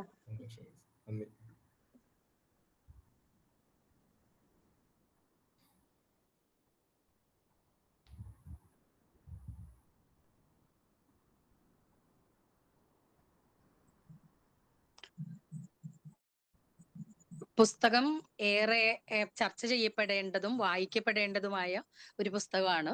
നമ്മുടെ ബി.എഡ് വിദ്യാർത്ഥികൾക്ക് മാത്രല്ല, ഇന്നത്തെ ജനറേഷൻ നിർബന്ധമായിട്ടും വായിച്ചിരിക്കേണ്ട ഒരു ബുക്ക് കൂടിയാണ്. അത് അവതരിപ്പിച്ചത് അരുൺ വിജയൻ വളരെ ഭംഗിയായിട്ട് അത് അവതരിപ്പിച്ചു. അതിന്റെ മെസ്സേജ് എന്താന്ന് വളരെ കൃത്യമായി കൺവേ ചെയ്തു. അത് വളരെ എന്താ പറയുക, ഒരു ഇന്റർനാഷണൽ ആയിട്ടുള്ള കാഴ്ചപ്പാടോട് കൂടി ഇന്റർനാഷണൽ എക്സാമ്പിൾസ് സൈറ്റ് ചെയ്തുകൊണ്ട് തന്നെ വളരെ ഭംഗിയായിട്ട് അവതരിപ്പിച്ചു.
ാത്തത് കേരളത്തിൽ നമുക്ക് ഇതൊന്നും അനുഭവിക്കേണ്ടി വരുന്നില്ല. പിന്നെ മറ്റ് കാര്യങ്ങളൊന്നും നമ്മളെ ബാധിക്കുന്നില്ല ഈ ഡെമോക്രാറ്റിക് സെറ്റപ്പിൽ. അപ്പൊ അതിലൊക്കെ എത്രത്തോളം എന്താ പറയാ, നമ്മൾ ഭാഗ്യവാന്മാരാണ് എന്നുള്ളത് തിരിച്ചറിയാതെ നമ്മളൊരു ചെറിയ കാരണം വരുമ്പോഴത്തേക്കും അതിൽ വല്ലാതെ റിയാക്റ്റീവായിട്ടും വളരെ നെഗറ്റീവ് റിയാക്ഷൻസ് വരുന്ന ഒരു രീതി എന്ന് പറയുന്നത് ഒട്ടും ടോളറേറ്റ് ചെയ്യപ്പെടേണ്ടതല്ല. അപ്പം നമ്മുടെ സ്കൂൾ സ്റ്റുഡൻസിന് മുതൽ ഇങ്ങനെയുള്ള ഈ ഒരു ബുക്ക് പ്രിസ്ക്രൈബ് ചെയ്ത് നമ്മൾ അത് വായിപ്പിച്ച് അതിന്റെ അനുഭവങ്ങളും അതിലൂടെയുള്ള മെസ്സേജും ഒക്കെ മനസ്സിലാക്കി കൊടുക്കേണ്ടത് ഒരു അത്യാവശ്യമാണെന്ന് എനിക്ക് തോന്നുന്നു. സ്കൂൾ ലിറ്റററി ഫോറംസിലെല്ലാം നമ്മൾ ഈ ബുക്ക് പ്രിസ്ക്രൈബ് ചെയ്യേണ്ടതാണ് എന്ന് എനിക്ക് ഈ ഒരു ഡിസ്കഷനിലൂടെ തോന്നുന്നു. Thank you.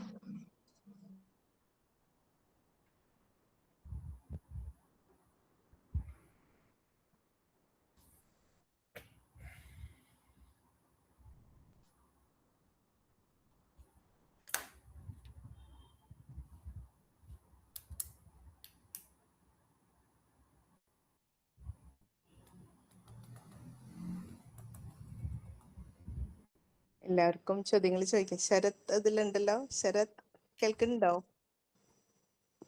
ടീച്ചറെ കേൾക്കുന്നുണ്ട്. ഞാൻ പുറത്താണ്, അതുകൊണ്ടാണ് പിന്നെ വീഡിയോ ഓൺ ആക്കാത്തത്. ഞാന് ആദ്യം തന്നെ എല്ലാവർക്കും, ഞാൻ ആദ്യമായിട്ടാണ് ഇതിൽ കയറുന്നത്. അപ്പൊ എല്ലാവർക്കും നമസ്കാരമുണ്ട്. ഈ പുസ്തകത്തെ കുറിച്ച് ഒന്നും കേട്ടിട്ടില്ല. പക്ഷെ ഞാൻ കേട്ടപ്പോ അരുണിന്റെ വിവരണങ്ങൾ ഇങ്ങനെ കേട്ടപ്പോ തോന്നി അത് വായിക്കണം എന്നുള്ളത്. കാരണം എനിക്ക് ഈ പുസ്തകത്തിനെ കുറിച്ച് ഇങ്ങനെ പറഞ്ഞു തുടങ്ങിയപ്പോ, ഇതിനു മുന്നേ ഇതേപോലെ തന്നെ ഒരു പത്രാധിപർ അല്ലെങ്കിൽ ജേർണലിസം ചെയ്യുന്ന അരുൺ എഴുത്തച്ഛൻ, ആളുടെ ഒരു പുസ്തകം ഉണ്ടായിരുന്നു, വിശുദ്ധ പാപങ്ങളുടെ ഇന്ത്യ എന്ന് പറഞ്ഞിട്ട്. അത് ഒരെണ്ണെ വായിക്കാനായിട്ട് എനിക്ക് കിട്ടിയിട്ടുണ്ടായിരുന്നു. അപ്പോ അങ്ങനെയുള്ള ജേർണലിസം വഴി നമുക്ക് കിട്ടുന്ന ഇത്തരത്തിലുള്ള നേരനുഭവങ്ങൾ കുറച്ചും കൂടി നമുക്കത് ഫീൽ ചെയ്യാൻ പറ്റും. എനിക്ക് തോന്നുന്നു കുറച്ച് മറ്റ് നോവലുകളോ അല്ലെങ്കിൽ മറ്റ് കഥകളോ ഉള്ള അത് കുറച്ചും കൂടി സാങ്കല്പികമായിട്ട് അല്ലെങ്കിൽ കാൽപ്പനികതയൊക്കെ ചേർത്ത് പറയുമ്പോഴും നമുക്ക് ഈ പുസ്തകം കുറച്ചും കൂടി നേരനുഭവങ്ങൾ, നമ്മുടെ ചുറ്റുവട്ടത്ത് നടക്കുന്നതാണല്ലോ, അല്ലെങ്കിൽ നമ്മുടെ കൂടെയുള്ള നമ്മുടെ സഹോദരങ്ങൾ അത് അനുഭവിക്കുന്നതാണല്ലോ എന്നുള്ള ഒരു ബോധത്തില് നമുക്കത് വായിക്കാൻ പറ്റും, അതിനെ ആക്സെപ്റ്റ് ചെയ്യാൻ പറ്റും. നമ്മൾ ആ സാഹചര്യത്തെ മനസ്സിലാക്കാൻ ശ്രമിക്കും. ഈ പറഞ്ഞതുപോലെ തന്നെ നമ്മൾ അറിയാതെ ആണെങ്കിൽ പോലും നമ്മുടെ സാഹചര്യത്തിൽ അല്ലെങ്കിൽ നമ്മുടെ ജീവിതത്തിൽ അത് ഏതെങ്കിലും ഒരു നിമിഷത്തില് നമ്മളത് സ്മരിക്കുകയോ അല്ലെങ്കിൽ അത് ആ ഒരു സന്ദർഭം വഴി നമുക്ക് ജീവിതത്തിൽ അത് ഉപയോഗപ്പെടുത്താനൊക്കെയോ പറ്റുമെന്ന് തോന്നുന്നു. അപ്പൊ ഈ പുസ്തകം എന്തായാലും വായിക്കണം എന്നുണ്ട്. അത് എങ്ങനെയെങ്കിലും കിട്ടുവാണെങ്കിൽ അത് വായിക്കണം. അപ്പൊ ഇതിനെ കുറിച്ച് പരിചയപ്പെടുത്തി തന്ന അരുണിനും അതൊപ്പം തന്നെ ക്ഷണിച്ച ടീച്ചർക്കും മാഷിനും ഒക്കെ വളരെയധികം നന്ദി പറയുന്നു. Okay, thank U.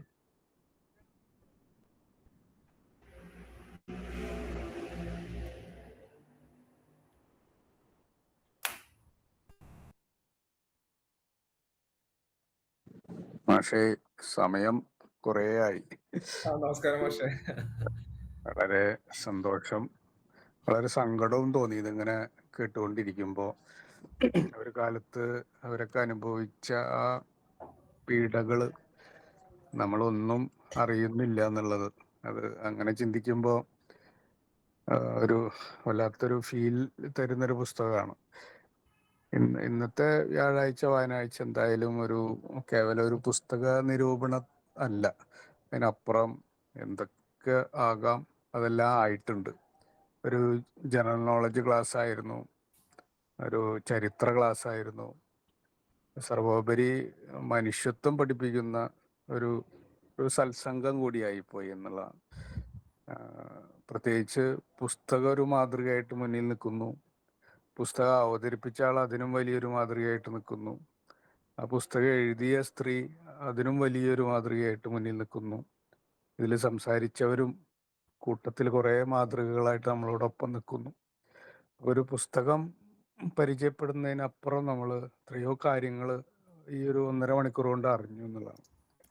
ശരിക്കും ഒരു ധന്യമായ വ്യാഴാഴ്ച വായനാഴ്ച ആയിരുന്നു ഇന്ന്.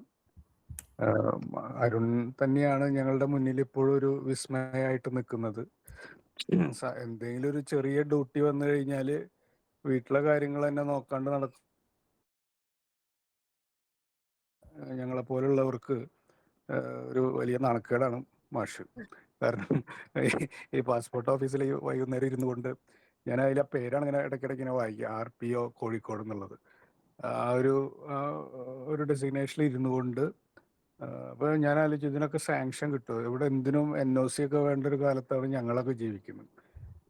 മാഷിൻ്റെ എല്ലാ പ്രസൻറ്റേഷൻസും, ഈവൺ എന്തെങ്കിലും ഇനാഗുറേഷൻ ആയാൽ പോലും ഞാൻ ഓർക്കുന്നുണ്ട് ആഡ് ഓൺ കോഴ്സിൻ്റെ ഒരു ഇനാഗുറൽ സെഷൻ, മാഷ് മറന്നുണ്ടാവില്ല, പബ്ലിക് റിലേഷൻസിൻ്റെ. അതൊരു ഉദ്ഘാടന പ്രസംഗം അല്ലെങ്കിൽ ഒരു സെഷനൊന്നും ആയിരുന്നില്ല. അതിനപ്പുറം അത് ഒരുപാട് നേരത്തെ സുസ്മിത മിസ് പറഞ്ഞ പോലെ ഒത്തിരി ഒരു നിയമസഭയിലൊക്കെ അംഗം വരുന്ന പോലെ കുറേ ഡോക്യുമെന്റ്സ് പെട്ടിയിലാക്കി വന്ന പോലെയാണ് മാഷ് വന്ന് ക്ലാസ് ചെയ്യുന്നത്. ഇതൊക്കെ കാണാനും കേൾക്കാനും അനുഭവിക്കാനൊക്കെയാണ് ഇത്തരം ലക്കങ്ങൾ ഉപകരിക്കുന്നത്. വേറൊരു ചിന്ത മനസ്സിൽ വന്നത്, നമ്മളിപ്പോൾ കുറച്ച് പേരുള്ളൂ ഇതിൽ, എന്നാലും ഒരു ജൂബിലി ആഘോഷം പോലെയാണ് ഈ പുസ്തകത്തിന്. ശരി, 25ാം വാർഷികത്തിൽ നിൽക്കുന്ന ഈ പുസ്തകത്തിന് നമുക്കൊക്കെ നാട്ടുകാരെ അറിയിക്കണമെന്നൊന്നുമില്ല, അല്ലാതെ തന്നെ ഈ ഒരു സെഷനിൽ ആ പുസ്തകത്തിനൊരു വലിയൊരു ആദരം കൊടുത്തൊരു സെഷനായിരുന്നത്. 25 വയസ്സിൽ എത്തി നിൽക്കുന്ന ആ പുസ്തകത്തിന് ഒരു ആദരമായിട്ട് നമുക്ക് ഇതിനെ കണക്കാക്കാൻ തോന്നുന്നു. രണ്ട് പേര് തമ്മിൽ വഴക്കിടുന്നത് പോലും കണ്ടു നിൽക്കാൻ പറ്റാത്ത, പുതിയ ഭാഷയെ പറയുകയാണെങ്കിൽ ഹൈലി സെൻസിറ്റീവ് ആയിട്ടുള്ള, അല്ലെങ്കിൽ 5 മണിക്ക് ശേഷം വീടിൻ്റെ വരാന്തയിൽ അല്ലെങ്കിൽ ഡ്രോയിങ് റൂമിൽ ഇരുന്ന് TV കാണുന്ന, സേഫ് സോണിൽ ജീവിക്കുന്ന നമുക്കൊക്കെ ഇതിൻ്റെ വ്യാകരണം പിടികിട്ടുമോ എന്നുള്ളതാണ്. അത് ആ വ്യാകരണം പിടികിട്ടിയാൽ രക്ഷപ്പെട്ടു. നമുക്ക് നമുക്കുള്ള അവസ്ഥയെക്കുറിച്ചുള്ള ഒരു ധാരണകൾക്കപ്പുറം കുറേ കൂടി പ്രകാശമുള്ള മനുഷ്യരായിട്ട് മാറാൻ സാധിക്കും എന്നുള്ളതാണ്. പിന്നെ ഈ പുസ്തകത്തിൻ്റെ ഒരു സന്തോഷം, ഇതെല്ലാം കഴിഞ്ഞു പോയല്ലോ എന്നുള്ളതാണ്.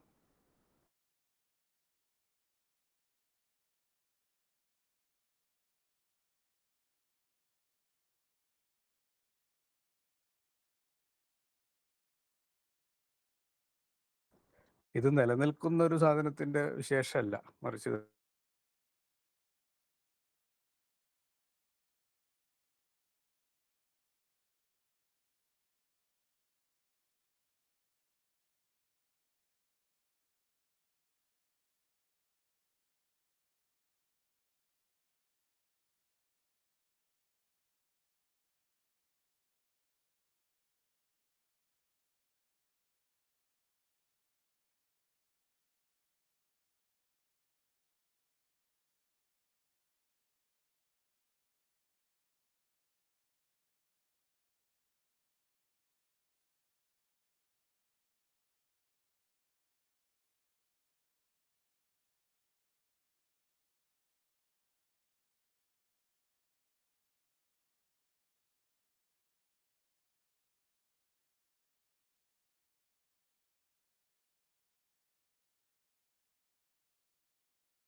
നമ്മുടെ കുട്ടികൾക്കിടയിൽ ഉണ്ട് എന്നുള്ളതാണ്.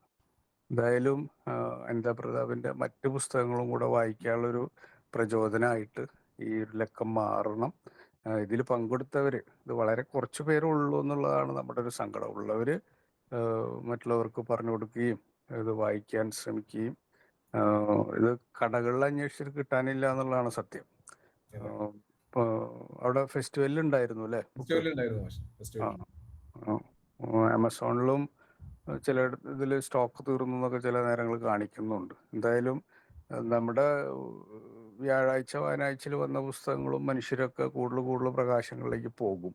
അപ്പൊ ഈ പുസ്തകവും ഇതുപോലെ വായിക്കപ്പെടും. നമ്മൾ കഴിഞ്ഞ ആഴ്ച ചർച്ച ചെയ്ത ചെറുവയൽ രാമൻ എന്ന് പറഞ്ഞ പത്മശ്രീ കിട്ടിയ അദ്ദേഹത്തിന്റെ പുസ്തകം ഇപ്പൊ വിദ്യാഭ്യാസ വകുപ്പ് ചർച്ചയ്ക്ക് വെച്ചിട്ടുണ്ട്, സ്കൂളുകളിൽ നിർബന്ധിതമായിട്ട് വാങ്ങിപ്പിക്കണം എന്നുള്ളത്. അതേപോലെ ഇതൊക്കെ ഇതിന്റെ മലയാള പരിഭാഷ ഇല്ല എന്ന് തോന്നുന്നു അല്ലെ? മലയാള പരിഭാഷ ഇല്ല, ഇംഗ്ലീഷ്. അപ്പൊ ഇതിന്റെ ഒരു മലയാള പരിഭാഷ DC അടുത്ത് തന്നെ ഇറക്കും. DC ആണല്ലോ ഇത്തരം പുസ്തകങ്ങളെ പൊക്കി മേലോട്ട് കൊണ്ടുപോകുന്നത്. അപ്പോൾ മലയാളത്തിൽ ഇത് വരികയും DC-യുടെ ശ്രദ്ധയിൽ പെടുത്താം നമുക്ക് ആ കാര്യം.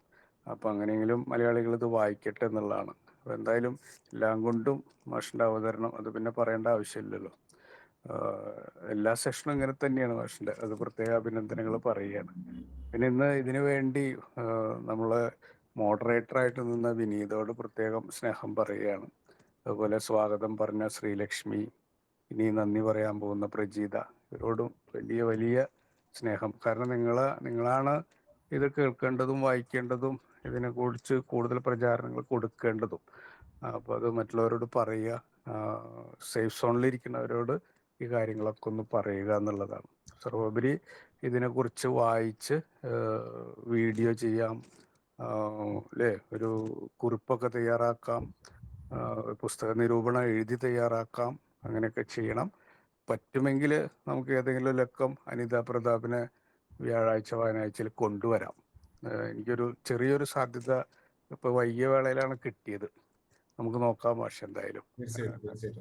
അപ്പൊ അവരുടെ വേറെ എന്തൊരു ബുക്ക് ഉണ്ടല്ലോ, ലൈറ്റ് അപ്പ് ദ സ്കൈയോ അങ്ങനെ എന്തൊരു, അല്ലേ, ലൈറ്റ് അപ്പ്, നല്ലൊരു ബുക്കാണ്. അങ്ങനെ ഇതിലൊരെണ്ണം വയ്ക്കാവും. മാഷ് തന്നെ ചെയ്തതെന്ന ഗംഭീരാക്കാം നമുക്ക്. അപ്പോൾ സന്തോഷം മാഷെ, വളരെ വൈകി 9:30 കുട്ടികൾ അത്താഴമൊന്നും കഴിച്ചിട്ടുണ്ടാവില്ല. സന്തോഷം.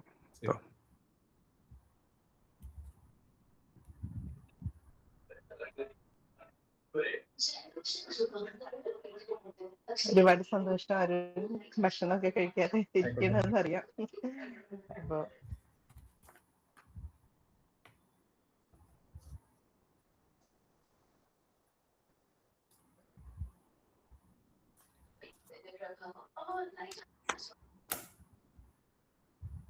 വിനീത,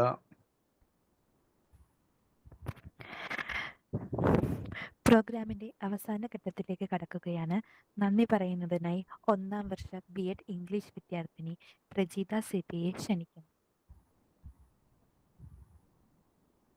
എല്ലാവർക്കും നമസ്കാരം. പ്രതിവാര പുസ്തക വായന പരിപാടി സമാപിക്കുന്ന ഈ വേളയിൽ ആദ്യമായി ഈ പരിപാടിക്ക് അവസരം ഒരുക്കി തന്ന SNM training college principal Susmitha മിസ്സിന് സ്നേഹപൂർവ്വം നന്ദി പറയുന്നു. ഈ പരിപാടിയുടെ സ്റ്റാഫ് കോർഡിനേറ്റേഴ്സ് ആയ കൃഷ്ണകുമാർ സാറിനും ഹീര മിസ്സിനും ലൈബ്രറിയനായ മോണിക്ക മിസ്സിനും സ്നേഹപൂർവ്വം നന്ദി പറയുന്നു.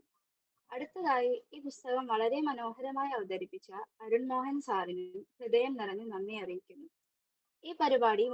ഈ പരിപാടിയുടെ മോഡറേറ്ററായ വിനീതയ്ക്കും സ്വാഗതം പറഞ്ഞ ശ്രീലക്ഷ്മിക്കും നന്ദി അറിയിക്കുന്നു.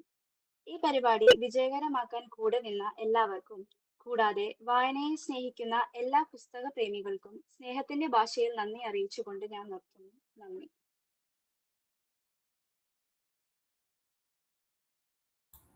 Okay, thank you all.